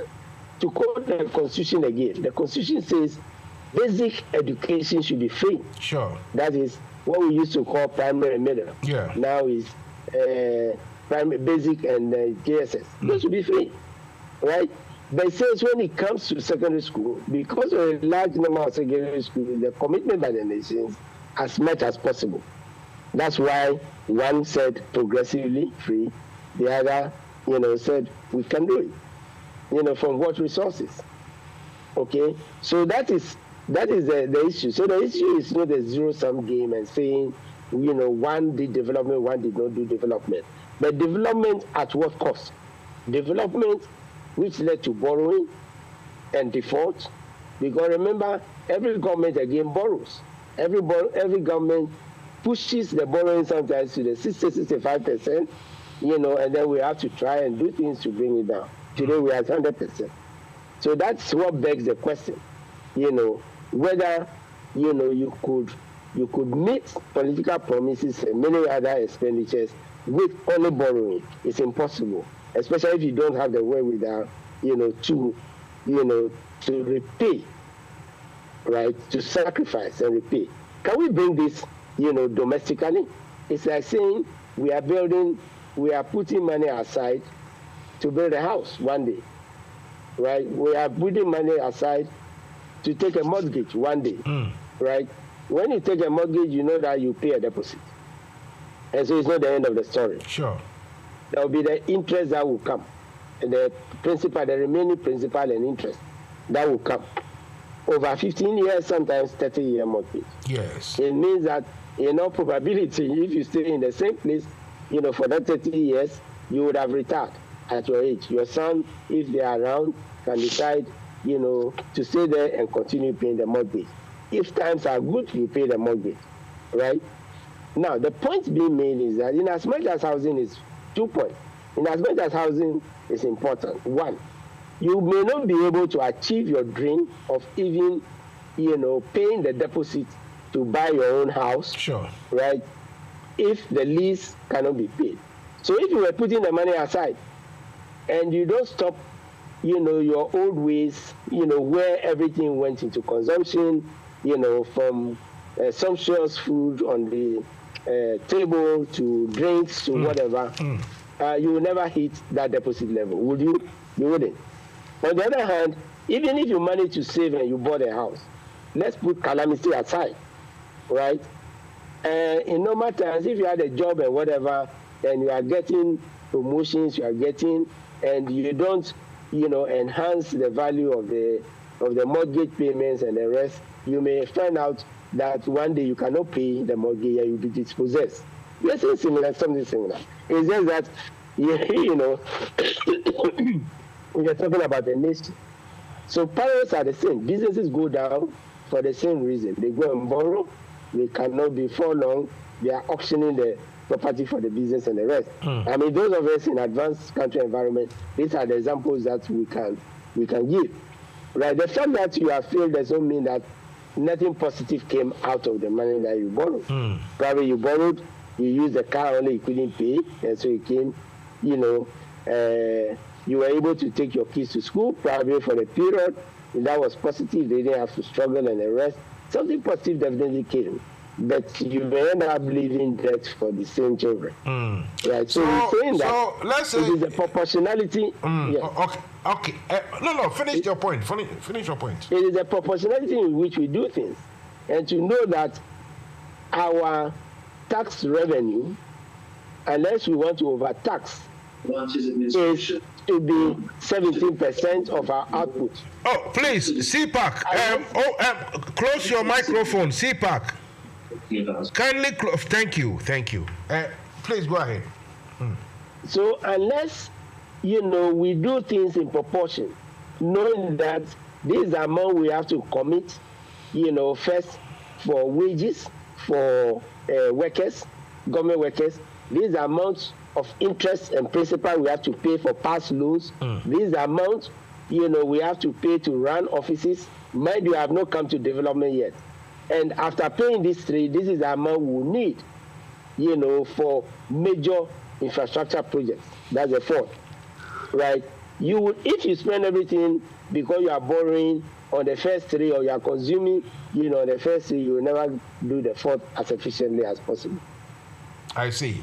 You mentioned default. That word came just once. Those of you listening, if you have a question, I want to see your hands up electronically. Then I will let you ask your question. So let me see your hands up electronically. So, Mr. Thakwe, let's default. Professionally, officially, and from your own technical understanding, why do you think we have defaulted? Why? I mean, maybe my question is a bit naive, because if there's no money, you can't pay debt, so it's default. But how have we arrived at that?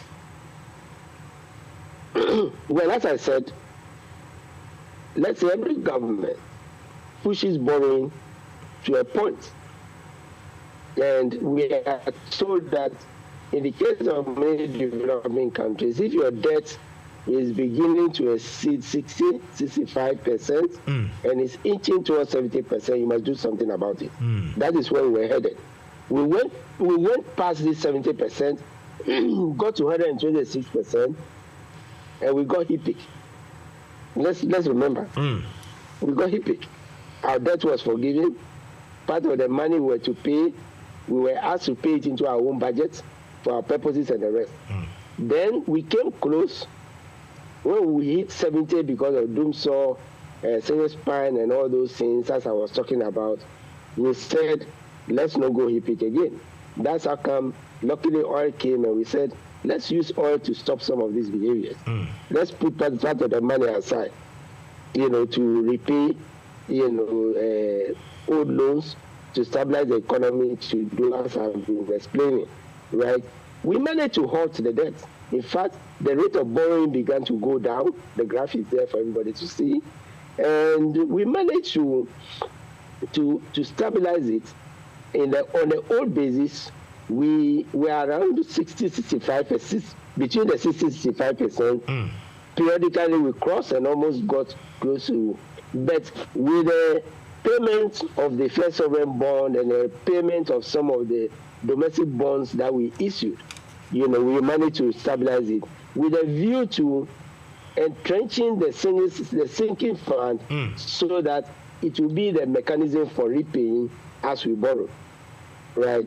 So the simple answer is that, one, we stopped those, initiatives, in earnest, implementing them in earnest, and then secondly, the expenditure did not go down.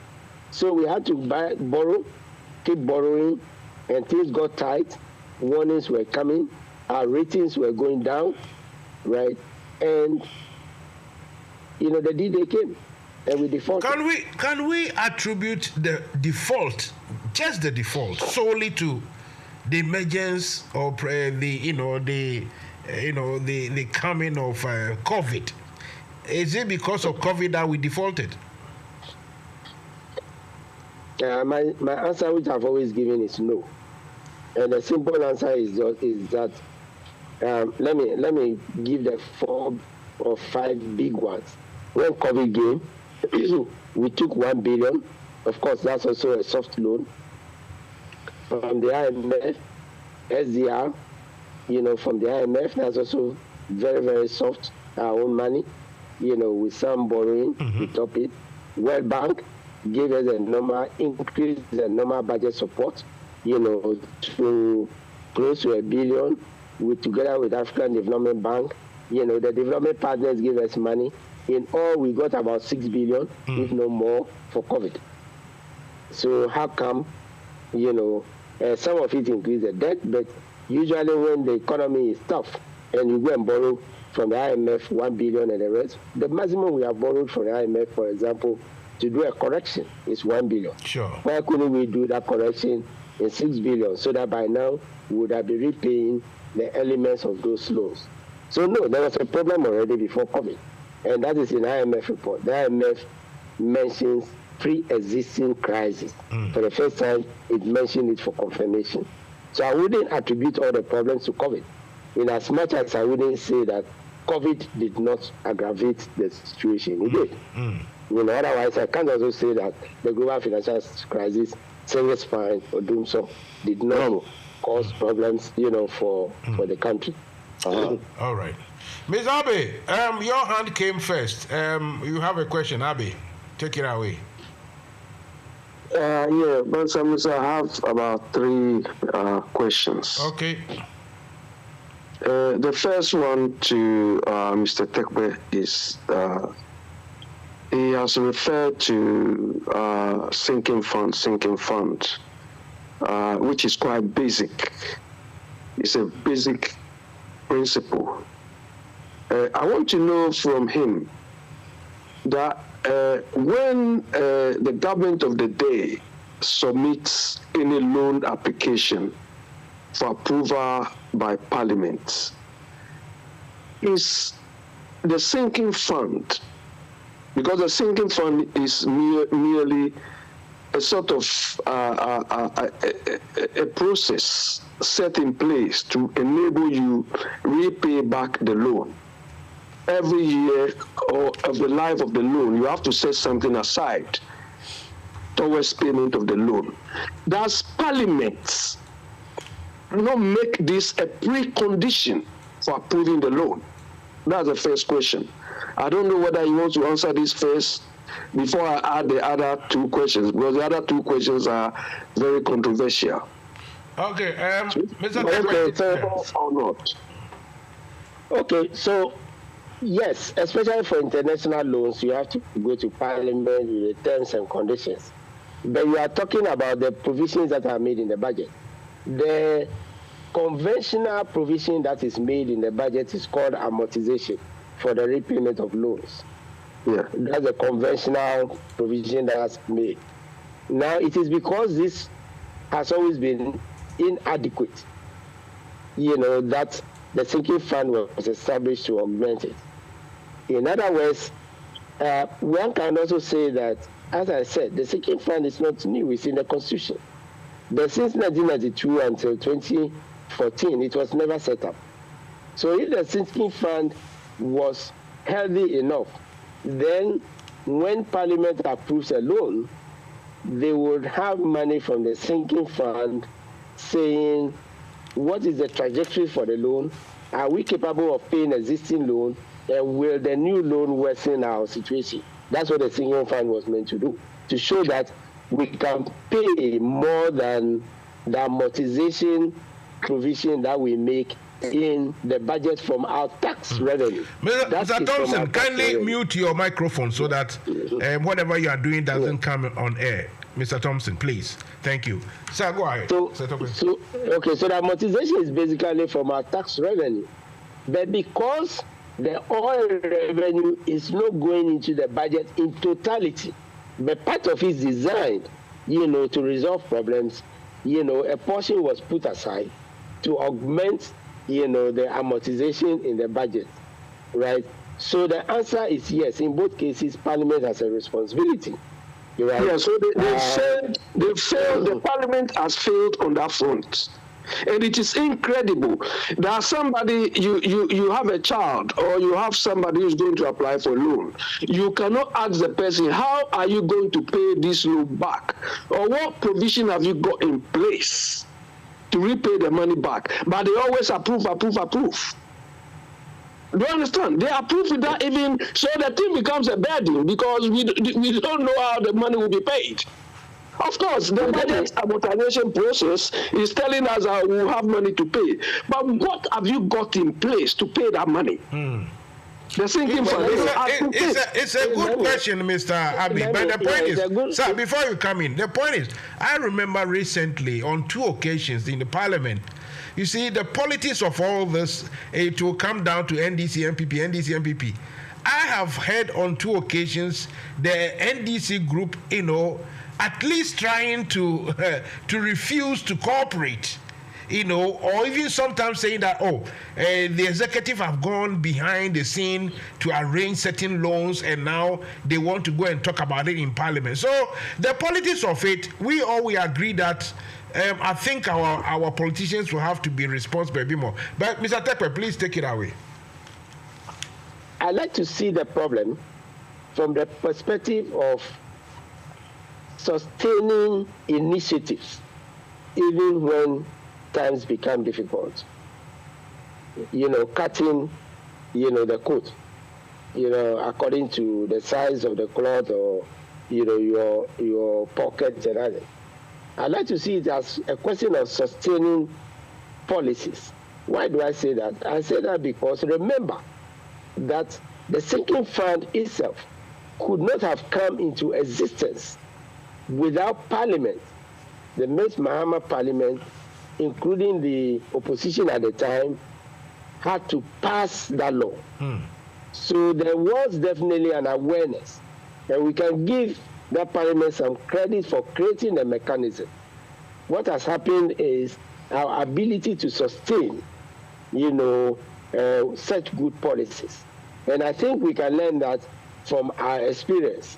Maybe people did not appreciate that point. Maybe some of us had what we call exposure by going to Eastern Europe and others when we were in international organizations and found this to be useful. But today that we have defaulted, today that we are flooding and we cannot do something about it, I believe that there should be a time when then there is this national cry that will say, let us put these buffers in place so that one day we don't take, do haircuts that affect us first before even, foreigners. Mr. 1 minute. You see, the sinking fund is supposed to be a control mechanism for repayment of the debts any debt we contract for. The fact that Parliament, the whole Parliament, when I say Parliament, I'm not referring to MPP and DCU. The whole Parliament could not, because it's supposed to be an oversight responsibility. The fact that they cannot implement this, because you know that if you have a control and you don't enforce it, you as well don't have anything. Do you understand? So how Parliament can sit there and say people should take loan, and they don't even think of how we are going to repay it? It's impossible. Now let me re-emphasize again. The provision for sinking fund, I don't know if it was in constitutions before 1992, but I wouldn't be surprised if they were there. But let's take from 1992. The reason I'm giving a little credit, and I'm giving actually not a little credit, but giving credit, and also saying that what lesson can we learn from it is that, remember from 1992 when the Constitution came in, we did not establish a sinking fund. Maybe because the budget was tight at the time. Sure. Now, the Parliament, most of whose members are in the House today, including Doyo, who was, on the show, because I was a deputy, decided that yes, now that we have oil revenue, let us ring-fence it to create this thing that we couldn't create because we have always said the budget is too tight to put that money aside. This is where the failure is coming in. How come that with the oil revenue we have added it to consumption and we stop? And that's why I'm saying that it is also a matter of development. That when you start something and it is yielding results and then it is stopped and you see the benefit of it, I'm saying let us look forward as a nation.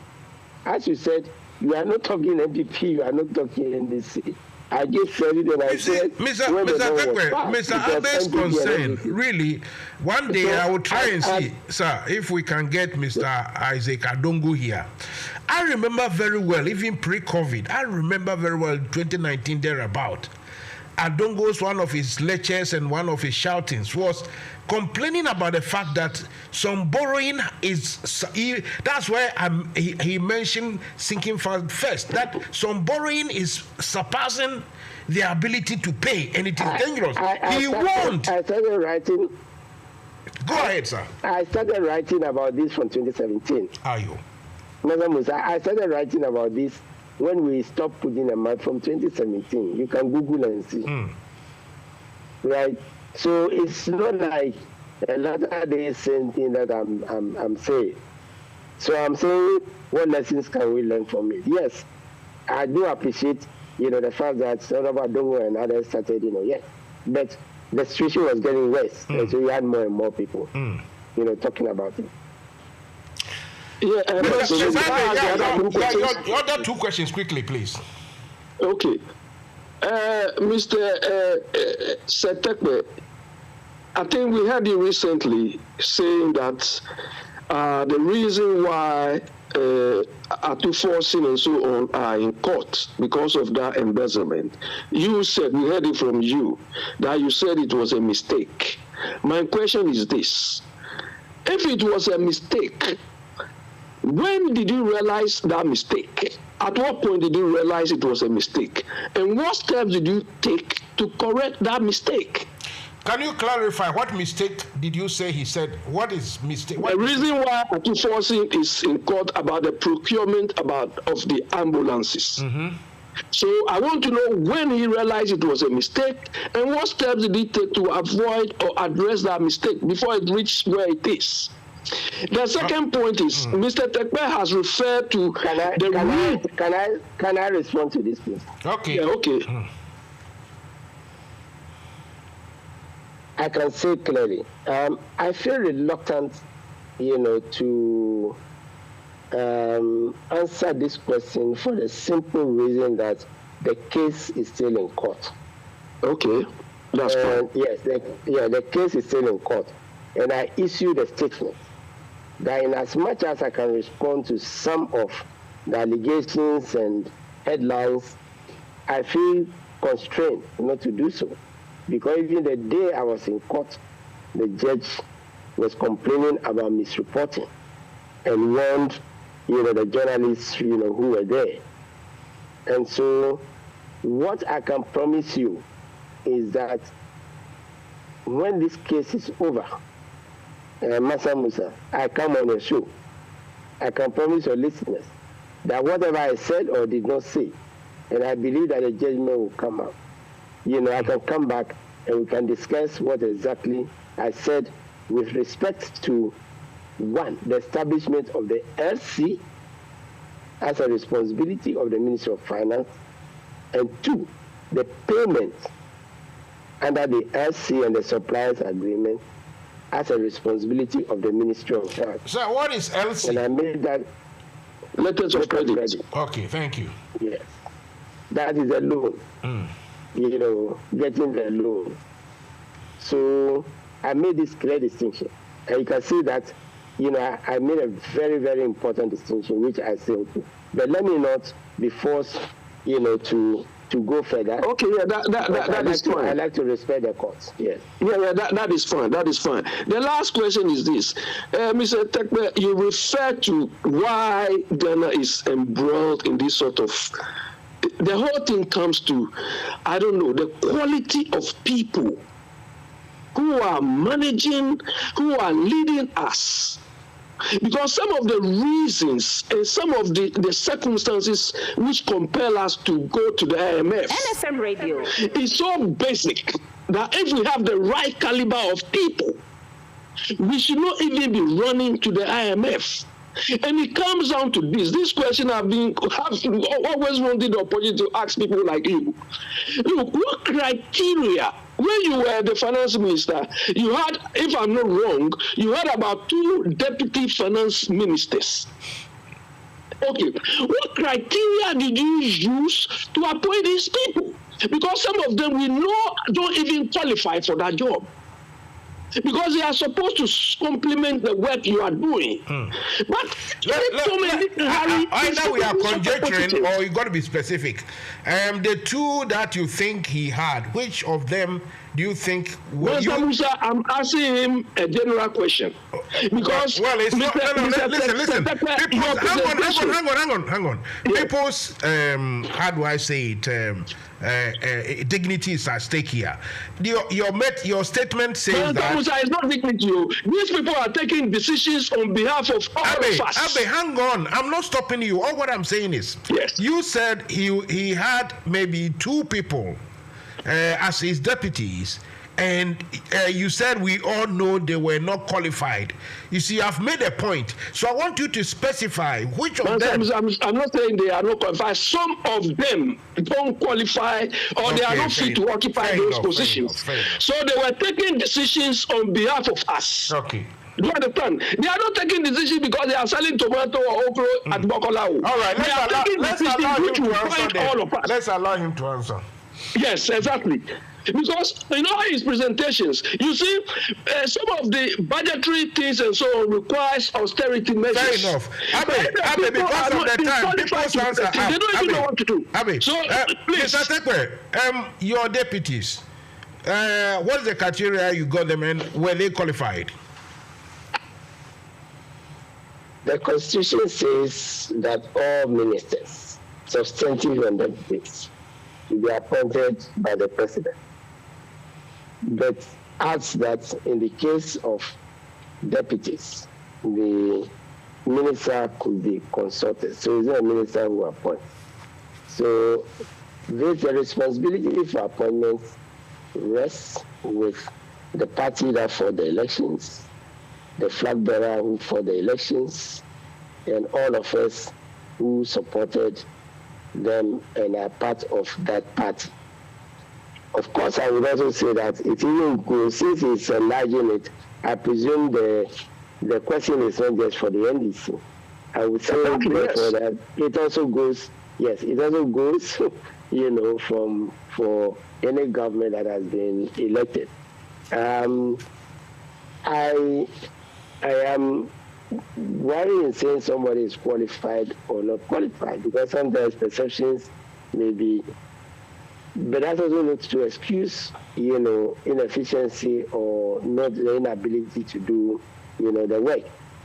So the straightforward answer is that the minister still has responsibility. But remember, when we talk about, expenditures, the Minister for Finance proposes expenditure allocations that are made by Parliament to sector ministers. And so some of the spending in very critical areas are not done by the Minister for Finance and the Deputy Minister. So the question he asks is very, very important. It's a collective one, just like his previous questions.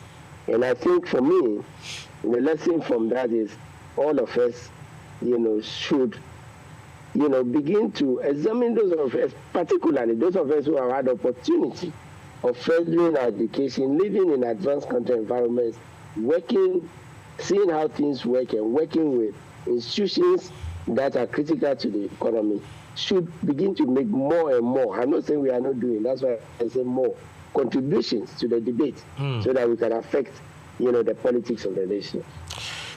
Saying that, can we say that politics and policies also dictate, sometimes influences decisions, and that maybe people might not just necessarily be unqualified, but because of the politics behind every decision taken, it turns out to be not to be in the best interest of the country in the long run. Can we say that the policies and the politics also affect decisions? I think that, let me put this perspective which I will share, that we should focus on our institutions. And we should focus on our institutions which are non-partisan.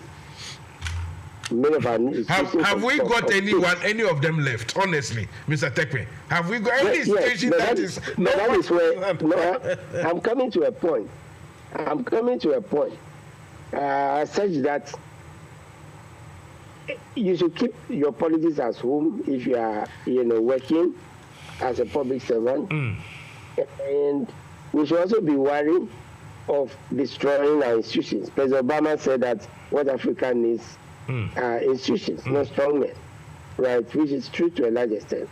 I'm saying that from my experience, that if I work with a chief director who is secure in the job, who is an economist for the Ministry of Finance, I must not create a situation where he cannot come to my office and immediately he starts saying, Mr. Minister, with all due respect, you should know that he's heading towards something. Right.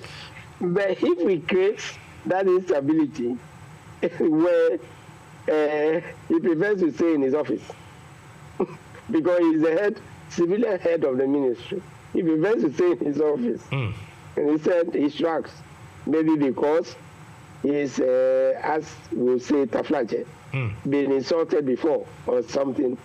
All right, then the country, is the worst off. That is why we must have ministries that are dedicated to the government in power, be technical and be bold, to send memos which are balanced. That is why we must have, parliamentarians. Remember, they are public servants once they are elected to a great extent. That's why we must have a judiciary and we must have an executive. And then we have the private sector, who then will see a public servant, a minister, and say, this guy, I can't even approach him and attempt to bribe him or do anything. Sure. Yeah. So I think that we are talking about integrity of our institution. I was going to ask you something. About individual. Before we close, our time is nearly up. If you want to ask a question, I want to see your hand electronically up so that I can call you and we talk.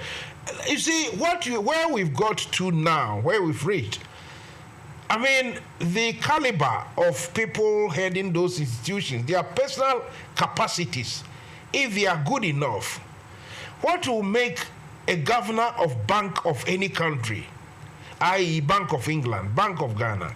Here, Bank of England, the governor with the government transparently, to use the street language, printed monies for certain purpose. Transparently. Everybody knows where the money went and everything and how it's going to be paid back. How come we have people, competent people back in Ghana who wouldn't raise the red flag that the executive has come to ask for this billion quantities of cedis to be given to them or made available to them? This, I think, it goes a little bit against the grain of the constitution or something. So maybe he will raise a red flag for Parliament to debate even prior to. How can somebody as a governor of a bank of a country do such, perform in such a way that in the end it is now confusing either it was constitutional or not. We are still debating. So much money has been printed. With this, Mr. Stekwe, the question is, where do we count in the personal capacity, personal interest, and the outright incompetence? My answer is that our laws are sometimes very clear and open and transparent, and it talks about positions. And in fact, I believe that our Supreme Court has ruled, that, public servants, cannot be, dismissed certain public servants. So I'm afraid, of course, when you talk about public servants, as I said, the MP, the ministers, they are public servants. Sure. They are paid for the public purse. Sure. But I believe it's referring to certain entrenched positions which must have criteria, for appointing people. If even that person, is a professional and belongs, to, let's say, one party or the other, that person being, knowing very well that he's going to occupy that, position, and in spite should even feel bolder because he's a member of that dispensation, known to the powers that be, in walking and saying the truth to power, as they say. Of course, beginning with all the due respect and with all the courtesies that are required. So I think it's back to, building institutions. There's also a matter of education. Those of us who have been exposed, like the examples you are giving, this can happen in the UK, this can happen. I think we should continue with the discussions and the debates so that people know that the way we do things is not always the normal way, of doing things. The way we do things is not always the normal way. You are being diplomatic. Okay, I think somebody to us. Go ahead, quickly. No, I think Common Purpose has raised his hand, so I haven't seen any hand here. Common Purpose, do you want to talk? No, I don't think. No, I haven't raised my hand. The hand is not up. I don't know how Abe managed to make that magic. Maybe he wants me. Maybe he wants me to talk. Right. Who is in there? Yeah, Master Musa. Yeah. Let me. The last thing, Mr. Setekwe. Look. Hang on a second. Yeah, I will let you speak, but I think Nina has raised her hand. Nina. Hi, thank you. I was going to thank Mr. Tekwe for his insights this evening, but I have a very basic question for him, and that is there hope for Ghana and is there hope for Africa? Before he answers that, I envy that young fellow drinking milk. I wish I was in his position. I know, I'm multitasking. Brilliant. Mr. Tekwe, have we got any hope at all? Yes. I think our motto should be hope eternal. Otherwise, I said recently to a friend who I didn't know tweeted, we would get into paralysis and we would even have difficulty in contemplating, solutions that should come. Countries have been to war, and they managed to come up and rebuild. There are many countries that have been in our situation, and emerged, out of it. I believe that, the country has, enough talent, and it's not just about political talent, to get us out of where we are. I'm not saying Nina herself. I'm going to send her to Ghana. I'm not saying that she's got a very big head. I will send her to Ghana. Nina herself. Yeah. I'm not saying in any way that it will be easy. No, that's not what I'm saying.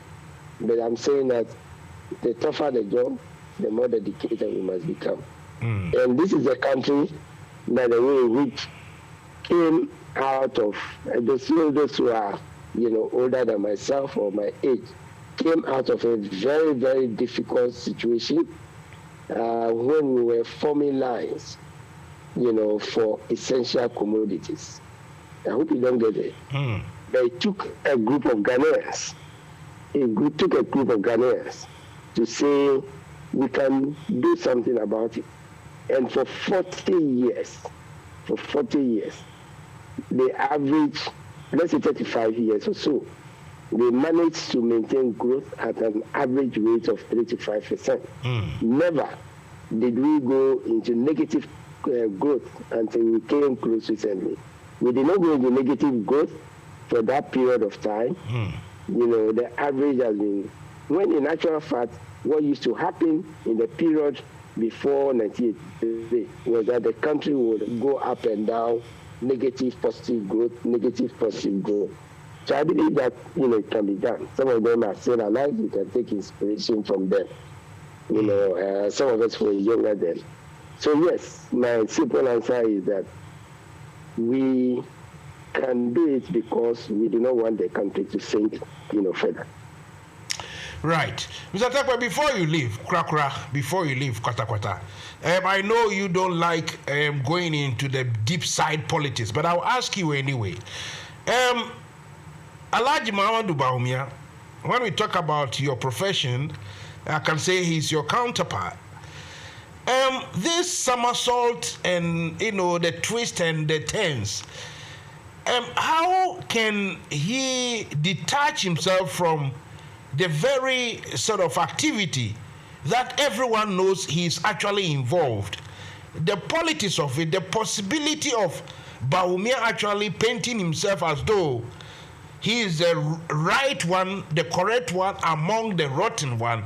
How is this possible? I don't know how you see. Maybe professionally you think maybe you are on his side. Maybe you can advise us that we should accept that. They've messed up, but BAWUMIA is not part of it. What do you think?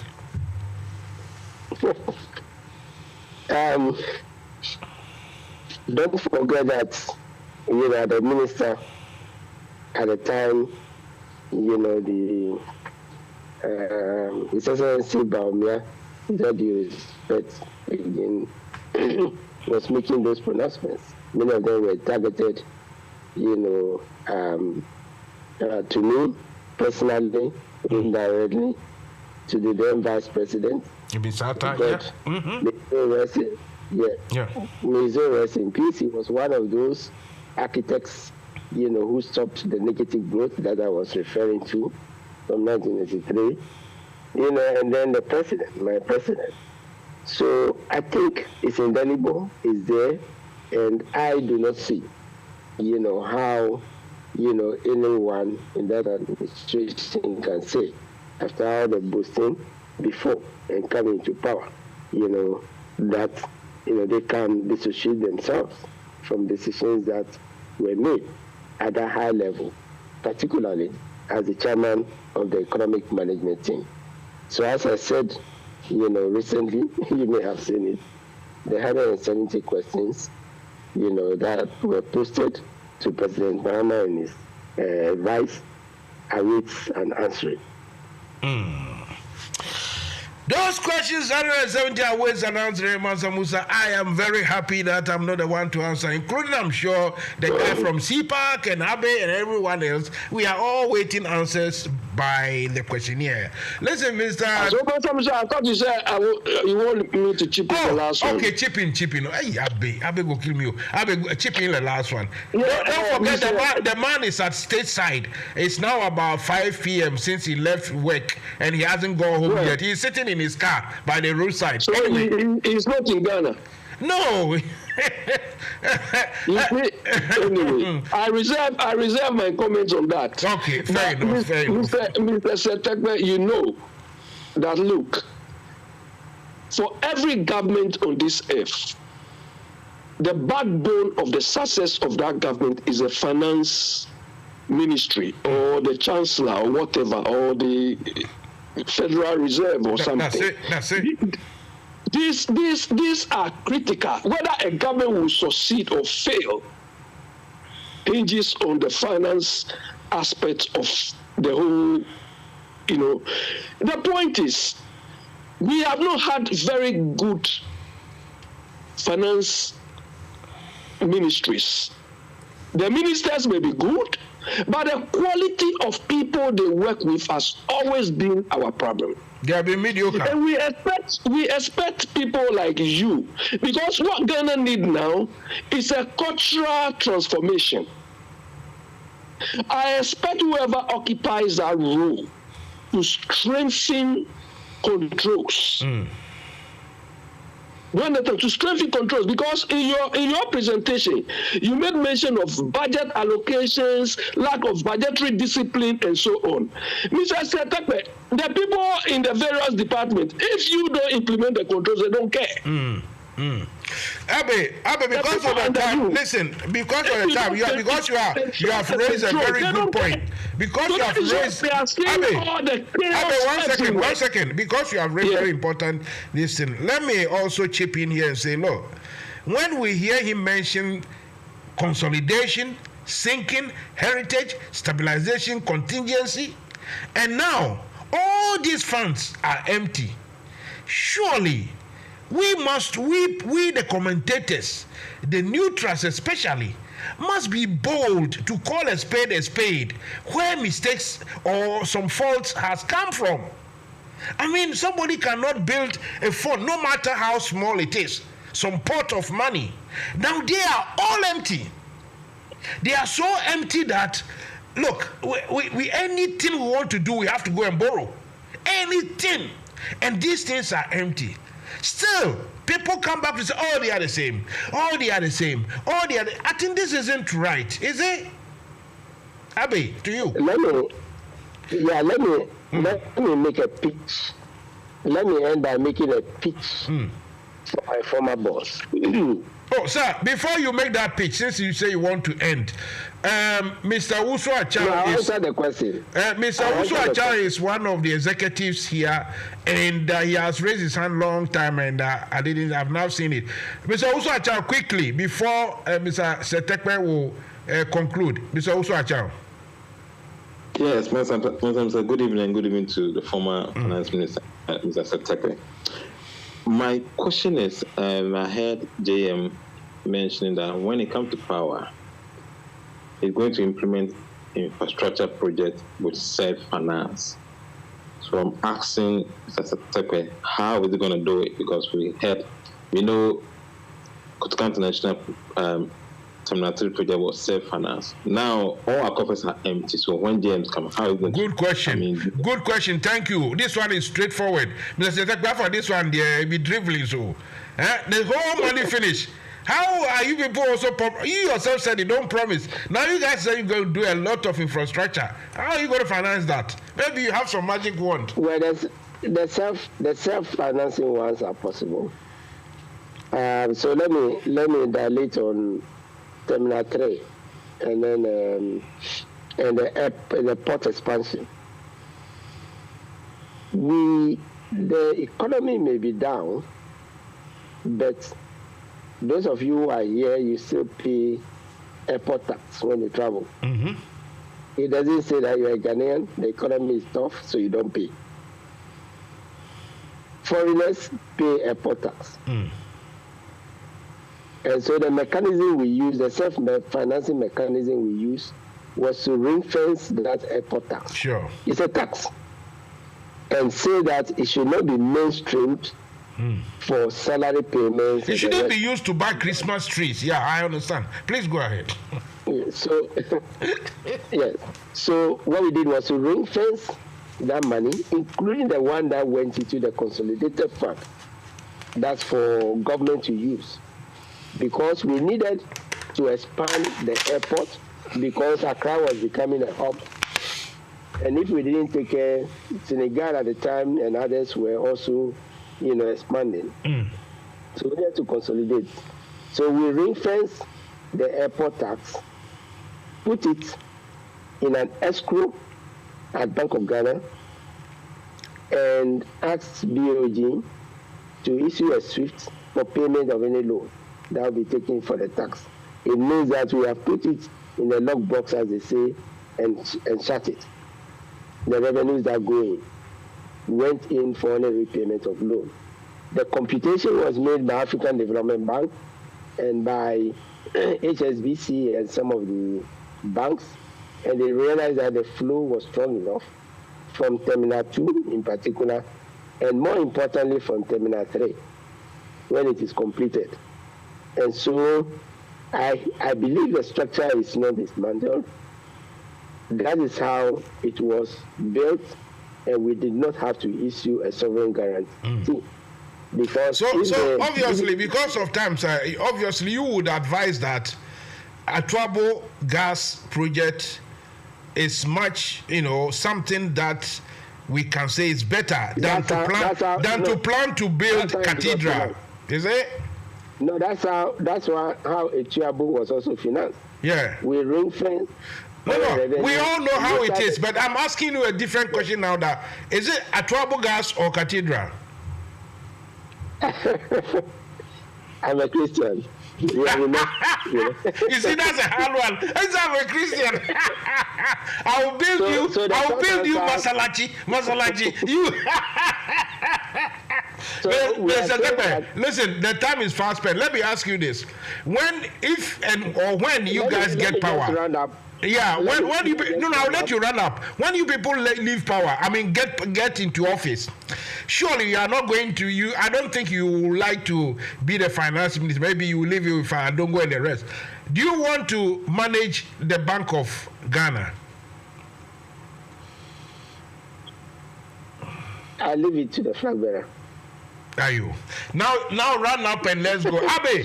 That question I asked, so, we will discuss it among ourselves later, Abe. So I'm saying that to the extent that some of those institutions, like SOEs, will be generating resources.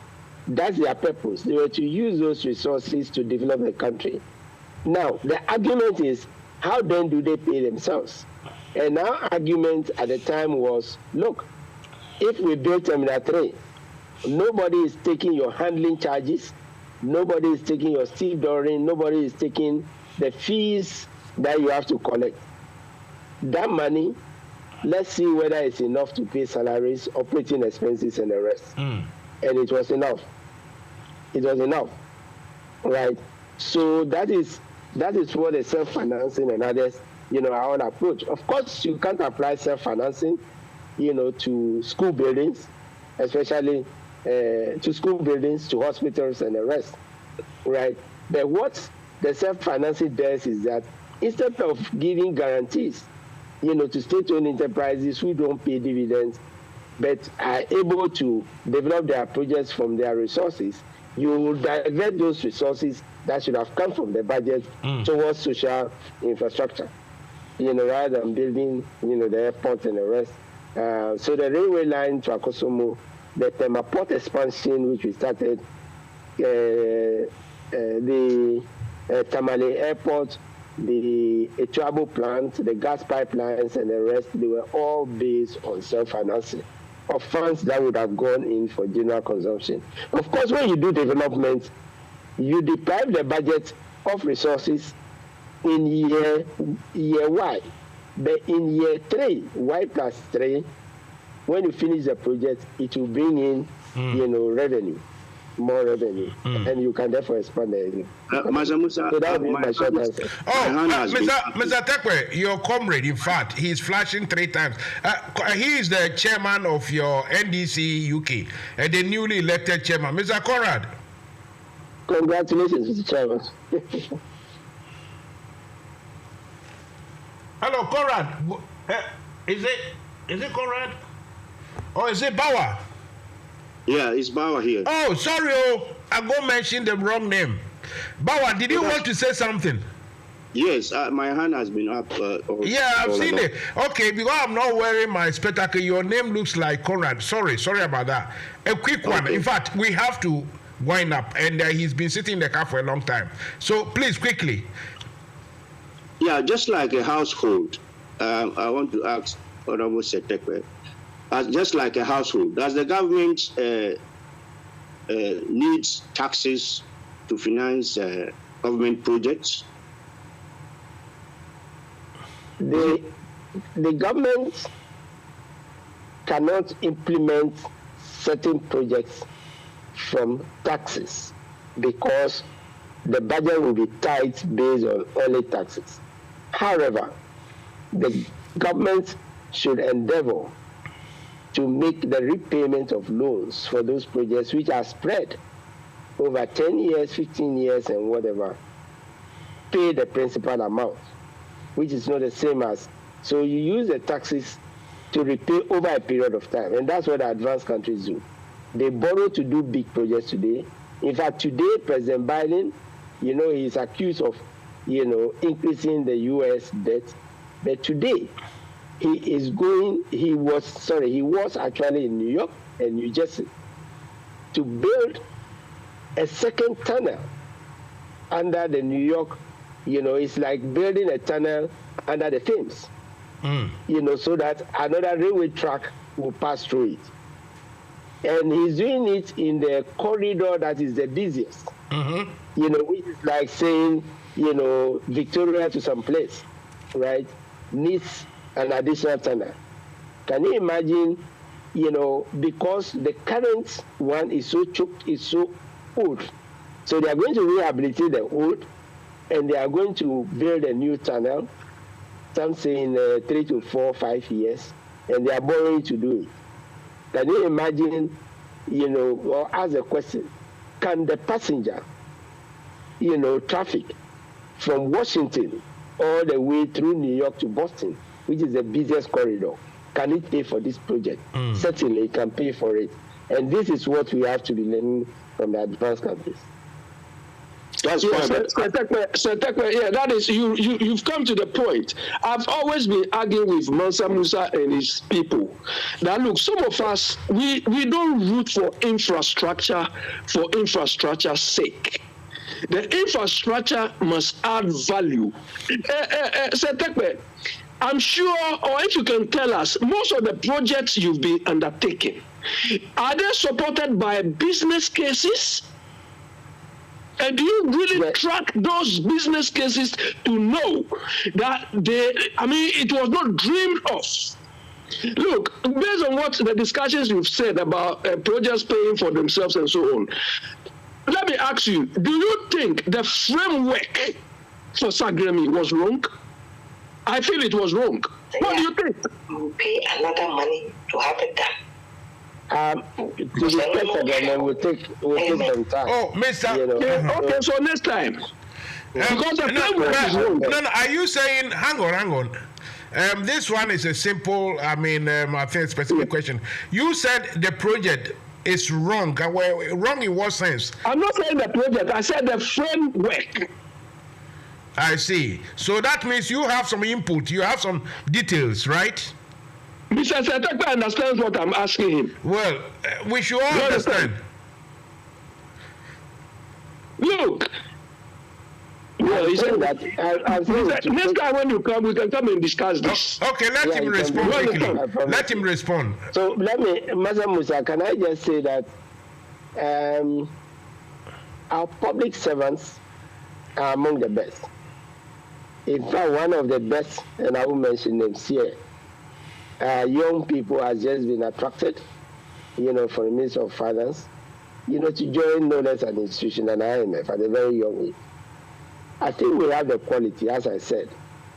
And I'll be the last also not to stand up for public servants, because I started my career in the procurement agency, which is a government institution, GMPA, and ended up in the Ministry of Finance, worked in the Ministry of Finance, and learned a lot from my seniors, and actually, was on the Structural Adjustment Program Secretariat.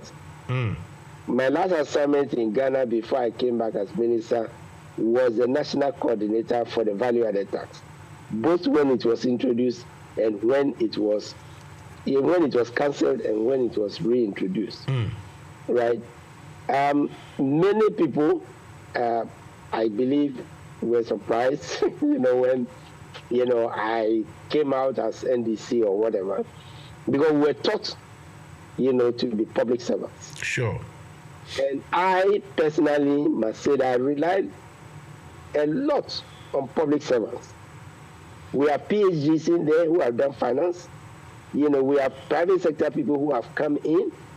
For example, IRS, some of my seniors, when they created IRS, were from PricewaterhouseCoopers and Libran at the time. They were from, Pitmawi, Kokon, and all those accounting firms. And they came in to strengthen, what is now GRA and the rest. So we do have a lot of quality within our public service. And I think that we should allow, that's what I said, that if you can permit them to come to you and say, with all due respect, as I was taught to do, I think that they can be most useful. Some of the best engineers we have had were in VRA. And some of the best engineers we have to date are in VRA. Some of the best, architects and the rest are in AESC, Architectural and Engineering Services. And these are some of you who have been to university, tech and the rest, I believe know many of them. They couldn't have lost their stance just because they became public servants. So I think we should, that's why I said earlier that we need to protect, the service, the public service, and they deliver. I traveled a lot, and I remember going to Gambia, Sierra Leone, and the rest, and some of their justices were Ghanaians. I went to the Caribbean, some of the justices there were Ghanaians in some of those countries. Master Musa, let me just throw in a quick one. That's my case. Thank you very sorry. Okay. Honorable Secretary, I just wanted to know, did you major in monetary policy? My major, I did Bachelor of Commerce. Yeah. And I have an MPA. So economics has always been my minor. Yeah. Pure finance has always been my minor. But as I said, when you are in the public service, I was put on, for example, various committees where, because of your basic knowledge, you are able to understand Bank of Ghana balance sheet as an accountant. You are able to understand SOE balance sheet as an accountant.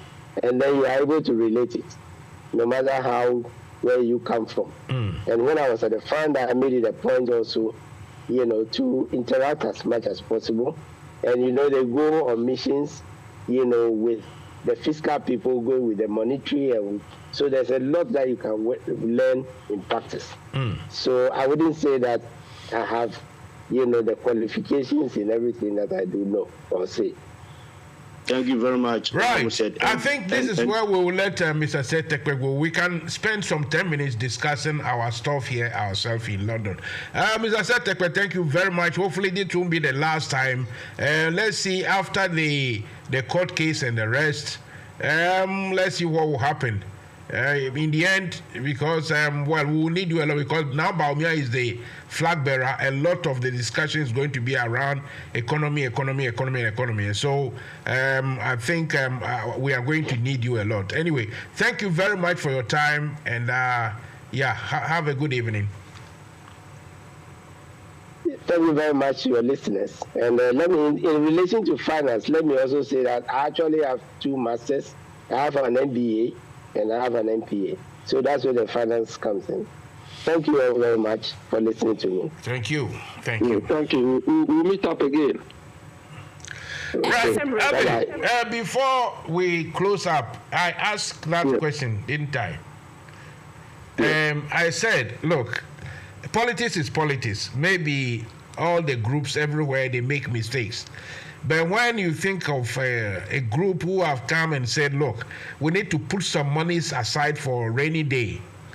And, just let's talk the what do we call it? How do we say that thing? The layman's language. And so, consolidation, sinking, heritage, stabilization, contingency. All these were funds with monies. However small they may be, they were there.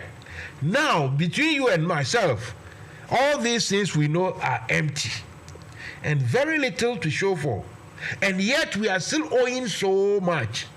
Really, the politics of this, we have to be very honest and say that, look, we can't say they are all the same.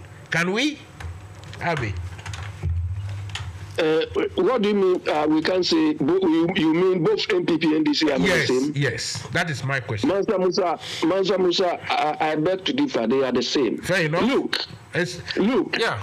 Look, defend your reason, no problem. Go ahead. Yes, in a well-managed countries or environments, violation of some of these controls or some of these limits, I mean, you for whatever reason,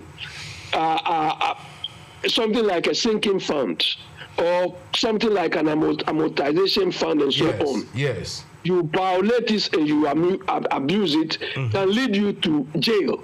Do you understand? Yes. But for the fact that our parliament does not implement some of these controls and allow these people to abuse it, we have to blame both of them, but they are all the same. Okay, let me come in there. Abby, to be honest, if it was like that, if it was straightforward like that, maybe I'll agree with you. But hang on, we've got to be honest. Since 2018, in fact, people say even started earlier. People like Adongo were shouting about some of these loans, about how some of these. Hang on a second. Hang on, please. I let you speak. Let me make my point, then you continue. So he spoke about how some of these loans are too big. We can't pay, even at 2018. Then he spoke about. Remember Adongo talking about how some of these funds, even that time we didn't know they existed, that they were being depleted. I remember on Adum and other places, City TV and the rest, he was being ridiculed. He doesn't know nothing. What does he know? BAWUMIA dams are talking. And I don't know what does he. These people have been complaining, but imagine that they were shot by about 60 MPs. What could they have done those days for them to stop the juggernaut of Foriata and the rest going to borrow? What could they have done? It's not fair to say that they are the same when they have complained and no one listened. Mansa Musa, when Sir Tekpe was speaking, he said the sinking fund policy started somewhere around 1992 or something. No, he said it was put in the constitution in the 1992, but they didn't implement it until it has never been implemented and enforced. Listen, he said, listen. You didn't say that. He said it was made into law, 1992 constitution, but they didn't implement it until Mahama and Atamil's time, that they started implementing and putting something aside. You understand? Mansa Musa, 1992 up to even this Atamil's and Mahama time, it was the same NDC who was in power. Abe, don't take. So when somebody is speaking, you are wrong. When someone is speaking, listen carefully. The man even confirmed that, look, since 92, even he said something like along the lines he didn't know why they didn't implement it. Maybe because he used the word maybe because the budget was so tight. He said because the reason why they started was that they've had one oil field. So when they knew that other revenue was going to come, they decided that, hey, now we have to do this law. We have to implement it. And that was a good thing to do. Jesus Christ. No. Mansa Musa, he doesn't have time. So I didn't want to respond to that. You are going to take a loan.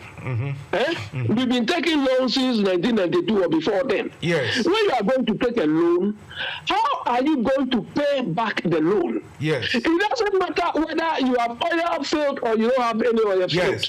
That's why, fair enough. That one you have the reason. That's why we borrow, then it reached 2000, whatever. We went to Yes, that's why we went to HIPIC. That's why we went to HIPIC. Now, after that, they have started it.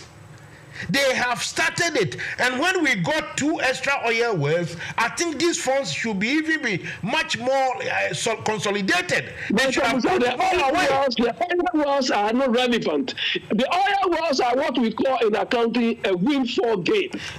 So if you have a sinking fund, and now you have a windfall gain, what stops you from filling the fund? So do you want to tell us that if we don't have these oil wells, we will continue taking loans without thinking of how we are going to pay? Maybe yes. It's wrong, but maybe yes. That's what was happening. Listen, Abe, the point I'm trying to raise, also I will come to you. I will let Osu come. Abe, I'm reason to you. Look, the man confessed he was modest enough and honest and humble to say that, look, they didn't do it when they should have started. But at least when they feel the tension has lowered a bit, now they have extra windfall that you are saying, let's put something aside. What is wrong with that? Anyway, also Acha. Let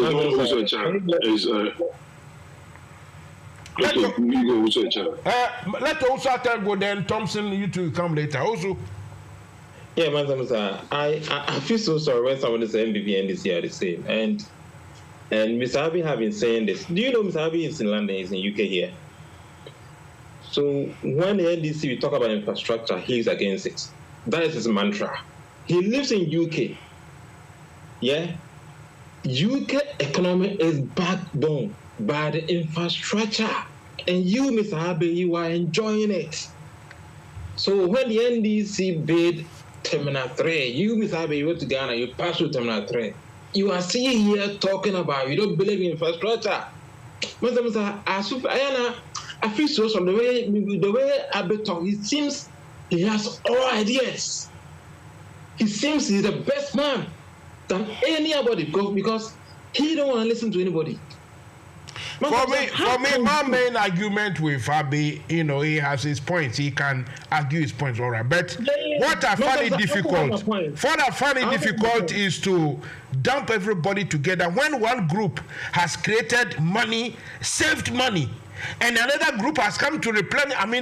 Repeal everything, to squander everything, and you still say they are the same. That is wrong. I'm so surprised. That is wrong. Anyway, Thompson, if you are ready. Okay. Yeah, Mr. Musa, I know. Okay, my first question. Do you know how much NDC people left on those consolidated funds? You see, the good question is, hang on, we should have asked Mr. Setekpe for figures. But these things, you can't hang on. There were some hundreds of millions of dollars here and there. They were not huge amounts, but they were there. No, okay. So you owe money, right? Instead of paying your debt, you are trying to put the money away. No, you don't understand what you are talking about. Now I see that you don't understand. No. Listen, the sinking fund, listen. You listen. The sinking fund, as the name suggests, is a fund that is made to be used to pay debts. So hang on.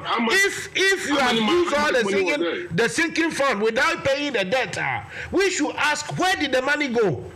Oh. Okay, then we have to know. Do we know how much money was there? Well, we can ask. Oforiata. Why don't we ask Oforiata? Mr. Musa, you know, sir, you can here where you are. No, you can open an account, right? With no money in there, or with minimum money in the account. Oh, Jesus Christ! Are you really saying that Oforiata and Co came to meet zero money? I'm not talking about Oforiata. No, we are talking about Oforiata and BAWUMIA. We are talking. Hang on. Are you telling me that BAWUMIA Oforiata, your friend is saying, Mr.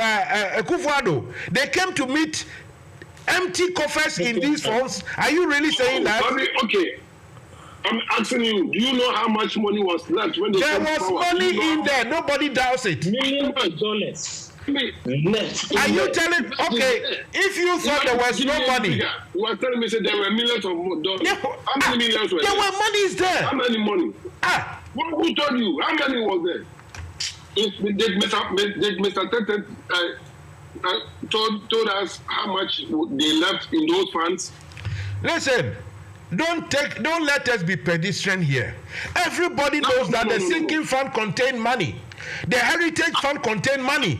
The stabilization fund contained money. The contingency fund. You see, contingency fund was made for something like the flood. They all contained money. It has been squandered. Listen, we all have personal accounts. We have contingency funds. We are not talking about personal accounts here. We are talking about realities. The funds that they were set up and they spent money into it. If you have a personal account, Mr. Thompson, I would like you to come tomorrow because I'm going to research this. Tomorrow I'll get you figures. No. Yes, because the thing is, right? Listen, it's not between you and let's make others come in. Mr. CPAC, I think YK, hello. Mansa Musa, you see, I've been listening to you, listening to Setepe, going on and on and on. Yes. I mean, such with the greatest of respect, you are talking to a former finance minister. Yes. And not for once did he mention any real value, figures. He was in charge of Ghana's finances for 4 years. Yes. As the main minister. Yes. And the deputy under Dufour. Yes. And he said all these funds, sinking fund, then fund. He didn't mention one figure. How much money? That's what people are asking. That's why I came here. I was trying to ask the same thing. YK. Let me listen. So you came here. Hang on, Mr. YK. You've been listening all along. And as Abe came, me and Abe have been doing the program together. You had these questions and you didn't ask him. No, you had these questions. You didn't ask him and now you are coming to ask me. How can you say that? The man was here. If you felt that I wasn't asking him the right questions, that's why I said people should raise their hands, ask questions. Why didn't you ask him? Can I talk now? So why are you asking me? Can I talk now? The man was here and you were listening. He's gone. Okay. Now you are asking me that he didn't mention figures. Why didn't you ask him? Were you afraid? When you finish, then I'll talk. I'll tell you why I didn't ask him. Why? I didn't ask him because he should know better. He should know better. Christ. He was a former finance minister. Listen, it is a question put to him. Look. Let me tell you something. I cannot sit here and say I know everything. Sometimes when I call somebody, I'll write down my questions. Most of the times, because I think the people will not come, I don't even prepare. That's why when you people come, I give the courtesy. I say, everybody, the brain is not static. So somebody will take some questions to certain angles. Look, this thing that Abe asked, I knew that the man was going to say, look, he cannot speak on that because I know the thing is in court. So I didn't want to ask you. Abe asked, he answered him that the thing is in court, which is very respectful, right? You had this question. In fact, it didn't occur to me that, Mr. Setekwe, how much did you leave in the sinking fund? You could have come out to ask that question. Now he is gone. You are coming to throw everything up and down. That the manager, he didn't say it. Why didn't you come to ask? So can I finish now? Now can I finish? Why didn't you ask him that question too? No, hold on. So all what I've said, you are not listening. I said I didn't prepare my questions, right? I didn't prepare. In fact, I wanted him to come and talk about the flood. And he said, oh, I want to come and explain why there is no money because most of the money we left has been squandered. So he came. All of you will have been here for the past 1 hour. The least was let's say 30 minutes. And I kept saying, oh, before he goes, I asked my last question. When somebody came to ask a question, I allow him to ask because I thought somebody too must ask different questions. You two guys were there, have been here. You let the man go. Now you are coming to create impression that I refuse to ask him. The situation I was in, I won't be able to ask those questions. That's why. Why wouldn't you be able? So why are you asking me? No, so why are you asking me? Do I have the floor? My floor anymore back. Listen, you see, I didn't restrict. No, I will let you speak, YK. Look, if I had restricted everything to myself, didn't allow anybody, then of course you can say, oh, Mansa Musa, you should have asked this and this and this and that. I opened the floor for speaking out loud. Now I'm listening. Okay, good. Let me tell you why I didn't ask him those questions. Go ahead. I didn't ask him because I expected more from him. And I didn't want it to appear as if, say, I'm putting him on the spot and I'm heckling him. No, I just wanted to listen to him. He can only answer the question given to him. Why do you expect more? Look, he could only answer the question. Oh, listen. If I had asked this question you are asking, he would have answered it. But the question I gave him, that is the only way he's going to answer. So don't blame him. And I gave you the floor. And I'm okay, listen, I'm saying that I'm going to research. Tomorrow come. Tomorrow let's discuss this. If there was nothing in, everything was empty before the NDC MPP came, we will find out tomorrow, okay? We are going to find out tomorrow. This will answer So everything. Can I finish now? I hope, say, the research you're going to do, you are not going to Sami Jemfi and Adongo to ask them to give you figures. You see, when you do this, it's an insult. You see, this in a mildly insult. I don't, you see, respect me and I respect you. I said tomorrow, whatever I go and do, it should be proven. Listen, wherever I get my answers from, it should be proven. I can't go and look something up. I'm surprised. Now, these people, they believe in BAWUMIA. They believe in BAWUMIA from day one. Oh, I for BAWUMIA. He has one in here, on the own. I'm surprised. Look at the situation we make here. So I hope we are not going to Adongo. Masa, you're going to Adongo. I don't want some kind of parliament to be everything has come to pass. The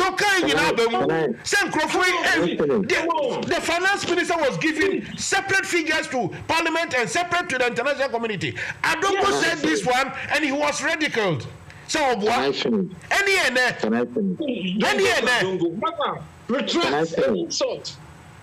It is no crime to follow BAWUMIA, but don't come and insult somebody's intelligence. What intelligence? Can I finish? No, Richard. Okay, you finish your point. Finish your point, sir. Also, let him finish. Please. The fact that whoever that guy is, Mansa, tell him, say, he shouldn't come and throw his weight around. I am the man. I'm the man running the show. Makasa. I'm rock floor. Let me finish. Me too. Okay. Please. This is the way they behave and they think they can win 2024. That's all you can do. You are too much now. Listen,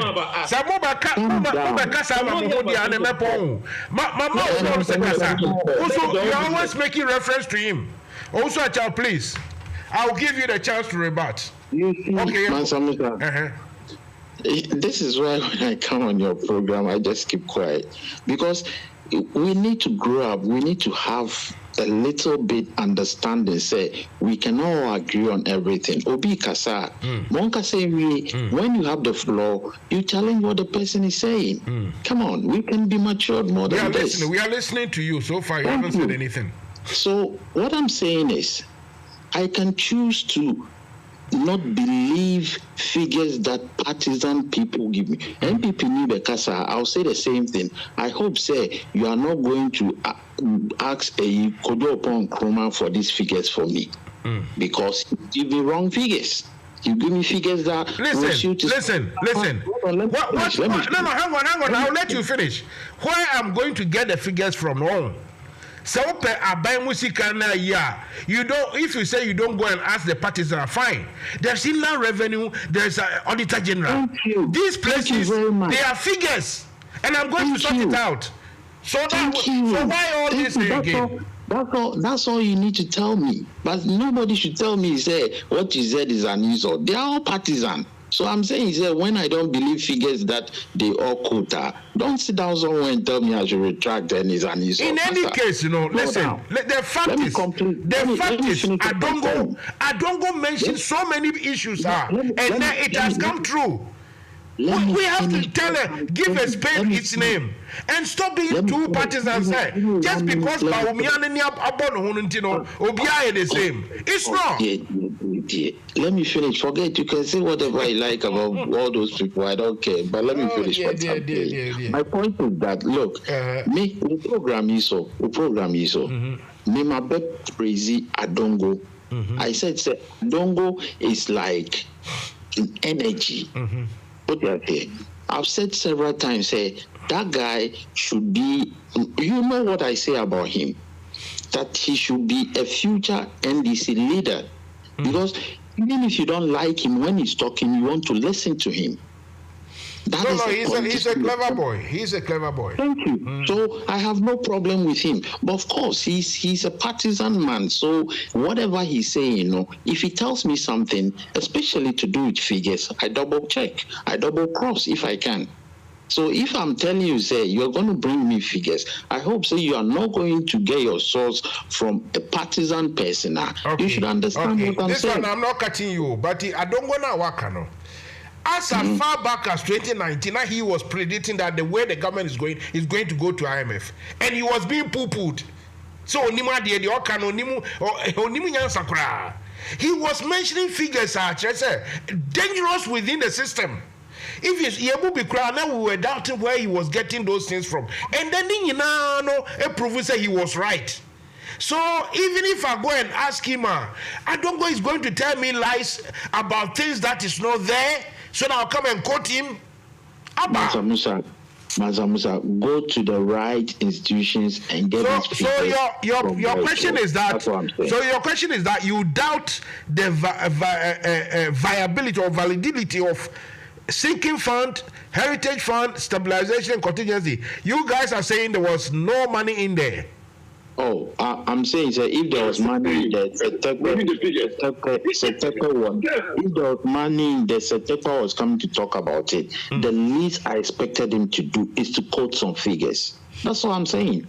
He knows better than that. Listen. If you had asked him, that guy is very clever. If you had asked him and he said, "Oh, I've forgotten. Oh, I don't know," and they said, then at least I will keep quiet. But the man has sat here for 1 hour, and I opened the floor. Look, I could have just said, "Hey, but I opened the floor." Musa, a quick question. What? If Foriata leaves government now, and tomorrow he comes to tell you some figure, would you believe him? It should appear in documents. Those figures should appear in documents. That's why when you ask, I haven't listened. That's why when you ask me, I didn't quote any figure. I say I'm going to research. What's the problem? You said millions. You said millions of dollars. Where do you get the millions of dollars? I didn't look. Where do you get the millions of dollars? No problem. Listen. Everybody knows that they left some pot of monies. Look, the point is, let me tell you something. They can tell us what they want to. They can tell us anything they want. Okay, so you don't believe? We need evidence. Okay. I will find out. Come and. Do you know that these people are more so more Kenyan? They don't believe in infrastructure fund and heritage fund. They don't believe it. We are going to prove them with documents from the budget. We are going to prove them. And I'm so surprised that these people, 2016, they didn't read it. 2017, they didn't read it. Now they are questioning, say, was that money allocated in these funds? Oh, tell us. We don't know. Tell us. Tell us the amount in there. Don't worry, sir. Tomorrow is another day. We are going to prove it with the document. Yes. Okay. We are going to prove it with the document. I won't come here and say, we left about $something million in infrastructure fund. No. You guys said millions. With documents. Millions. That means at least 1 million is in there. Don't worry. When you said millions. Don't believe that. Don't go. You don't believe it. You guys said millions. Don't worry. That means at least 1 million. Don't worry, bro. When somebody says millions, that means at least 1 million is in there. Don't worry. All this issue was in the budget, so don't worry. You publish it. You give it to you. I will send it to So the way MPP sold BAWUMIA to us, is that the way MDC wants to say I don't go to us? Well, nobody is selling I don't go to you. Yeah, so why I don't go? Nobody is selling I don't go to you. Adamo in Parliament have proved that you are a leader you both describe as a candidate. Your leader, look, that guy, I don't know how. Anyway, you can continue. To answer your question, I asked, if you listen to the question I asked Tekpe, I told him, I don't care about infrastructure for infrastructure's sake. Listen to my question. I've been arguing with you and Musa about this infrastructure thing. You don't build infrastructure because you want to score political points. You have to build infrastructure fit for purpose. Okay. Listen to this one. Okay, listen to this one. Ghana Web reports government uses $284 million of sinking fund to pay debt, and that is in March 2020. Don't worry yourself. We're still time. Now, another one. That was what I was telling Tekpe, that if our parliament is working, there's anybody who did this must go to jail. Because a sinking fund is supposed to be ring-fenced. Here, when we say something is ring-fenced, you cannot dip your hands into it without going through proper due process. Mm-hmm. That is why in America, sometimes they shut the whole economy because they want to raise the fiscal ceiling.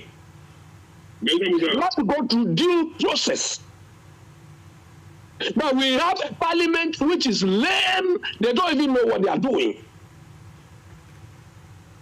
Because something which is supposed to be ring-fenced, you can't dip your hands in it and just use it. It's not done. But this is Ghana. So when we say MPP and NDC are the same, it is you people in parliament. So when any decision is taken, we blame both of you.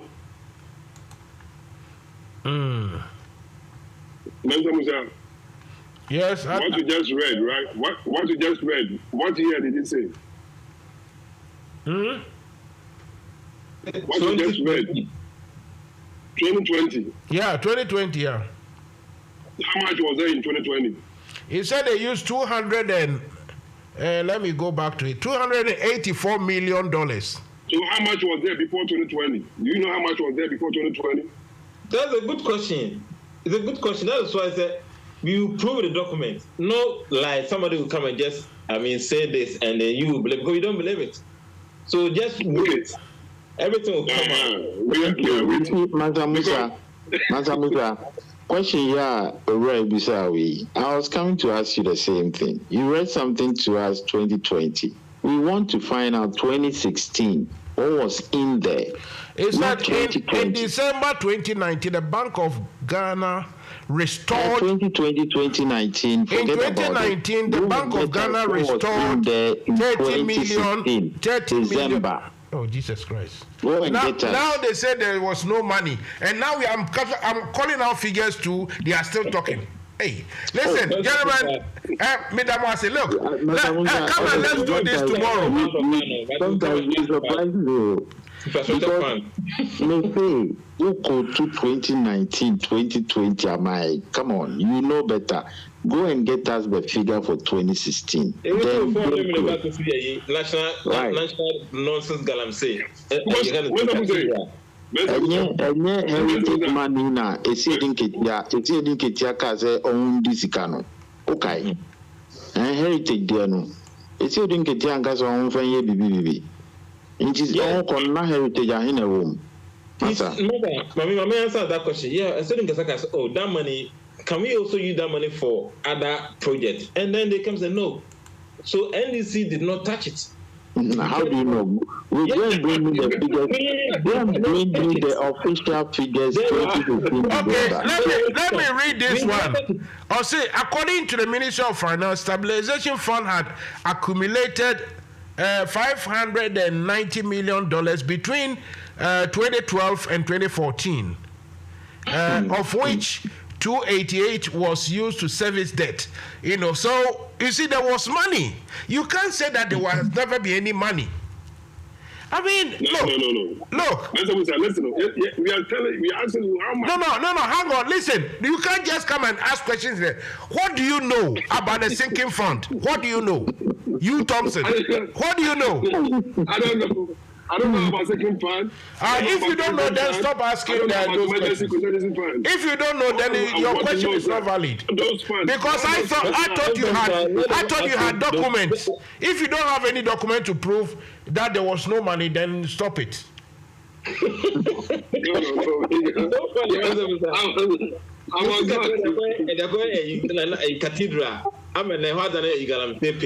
You guys are not talking about all these things. That's a no. Because I go for the disappointing. The middle of Accra, you took from as getting to about say 200 or so $500 million.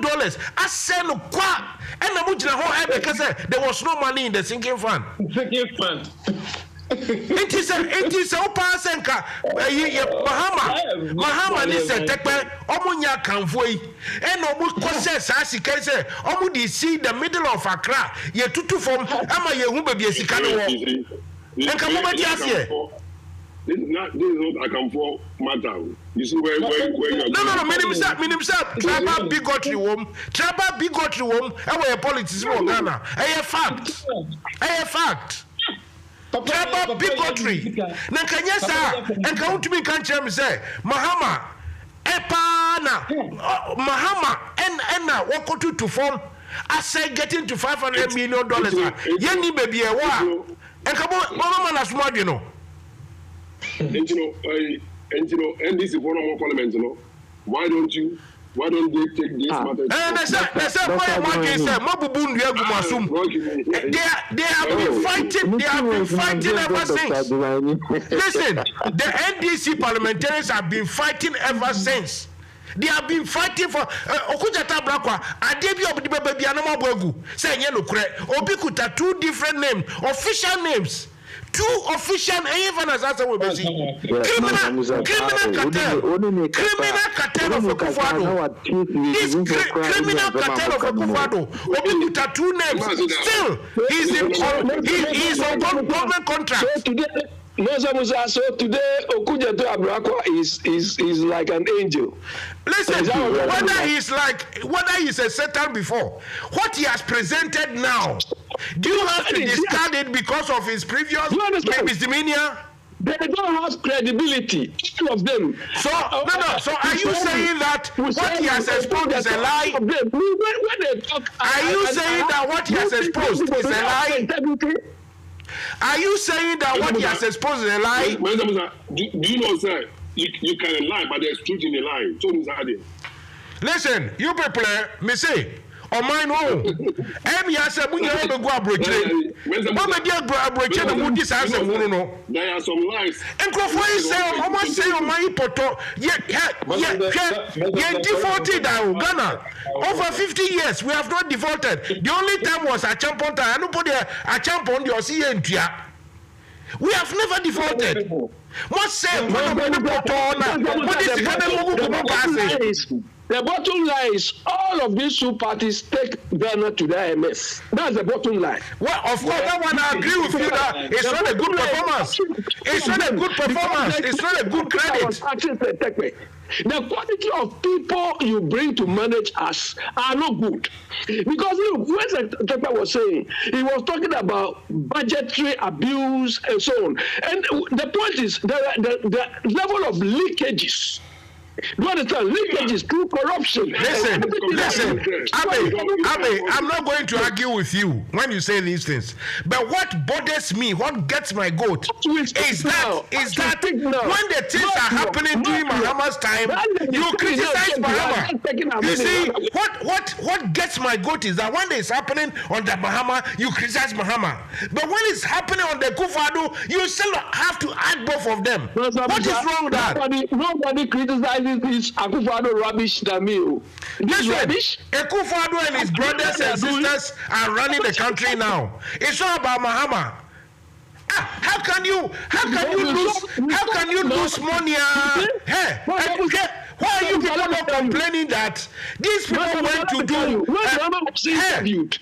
Abe, why are you not complaining that these people have gone to they have purchased another $140 million judgment debt? Why are you guys not worried about that? 140 million when we don't have money for anything, they still bring us debt, and you are still arguing about Mahama. What is what?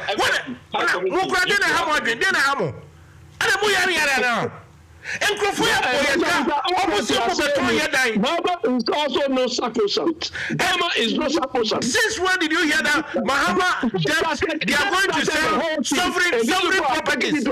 Since when did you hear that sovereign properties are going to be sold? And these people have taken it to a different level. So talk about them. Abe was talking about confirm. Let him finish. Let him finish. They are confirmation. Let him finish. Yes, Musa, when Mahama was interviewed about this confirmed thing, he made the correct point. He said they gave the whole thing to be managed by Agambire, the guy who runs RNG. You understand? This guy, when NDC was in power, the guy was the richest, one of the richest business. Where is he now today?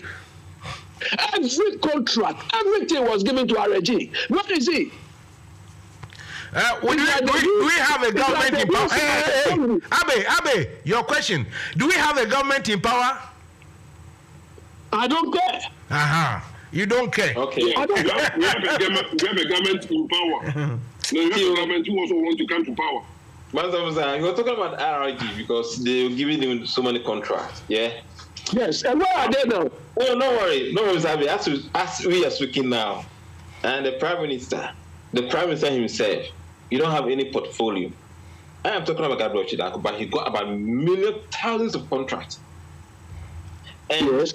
Baby, I am telling you this. Every month, Gabriel Chidako and Co. did transfer $1 million from Ghana to UK. Go and find out. I'm finished. I'm done. Listen, the point is, since I made Africa. Me beto Kalabule azani wayo. My parents, they came to meet Awam. Now, hang on a second. This time, I'm telling you, these people, the way they are doing, even bribery is official. Say, who to vote to Kranoa? You can come and say this on air. Since when has this happened? These are criminals. They are criminals. So I'm telling you, these people have taken it to a different level. You understand? But that doesn't mean that people. It doesn't mean I said that the people are circumcised. When did I say that, Mahama? If in Rollins' time, when we bought Yabubon Krofotokra, still there was corruption. So I cannot say that Mahama and his people, all of them were correct. No. Nobody said there wasn't any corruption during JM's time or NDC. Yeah. So what are you not trying to justify? You did it, and these people have taken it to a different level. And Mansa Musa, the last time I came here, I asked you and your people, can they tell us that when they come to power, there will not be any corruption? No, nobody can say that. No. What they can say is that whenever there is corruption, they will punish the fellow. That one they can say it. Mansa Musa, come on. Sometimes you want to talk to us as if we are children. No, but how can you ask a childish question? That can they say that there won't be any corruption? It's childish. There will be corruption. But what is needed is that when you are caught, you got to be punished. You don't know. Listen. Do you know that there are about 300 people? Do you know that there are about 300 youth in prison for doing galamsey? But those 300 youth, the people who employ them like Wuntumi and Co., they are going around brandishing gold. And they are bluffing their way about. But those 300 youth from Zongo or other places, they are in prison. That is not how to run a country.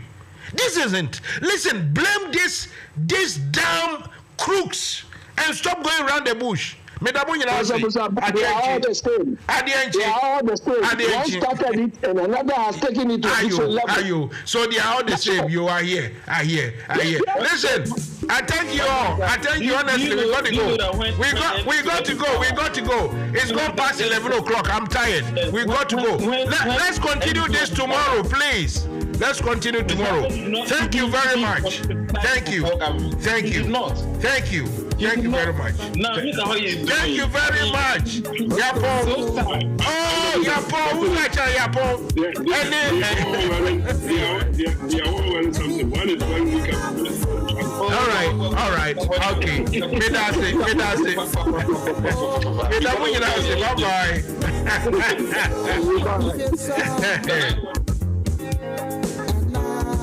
Right, so this is where we bring the curtains down. I'm thanking all of you. Those of you on radio, Facebook, YouTube, and those of you who join on Zoom, thank you very much. It's been lively, it's been very fruitful, and very, very important that, Ghanaians passionately discussing Ghana problem. That's how we should be. That's all we have to do. That's all we gotta do. You see what I mean? Abe, take your electronic hand because you are not coming back. Take it away.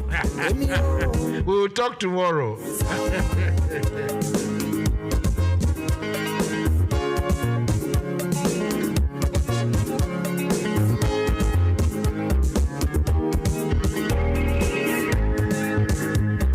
NFM Radio.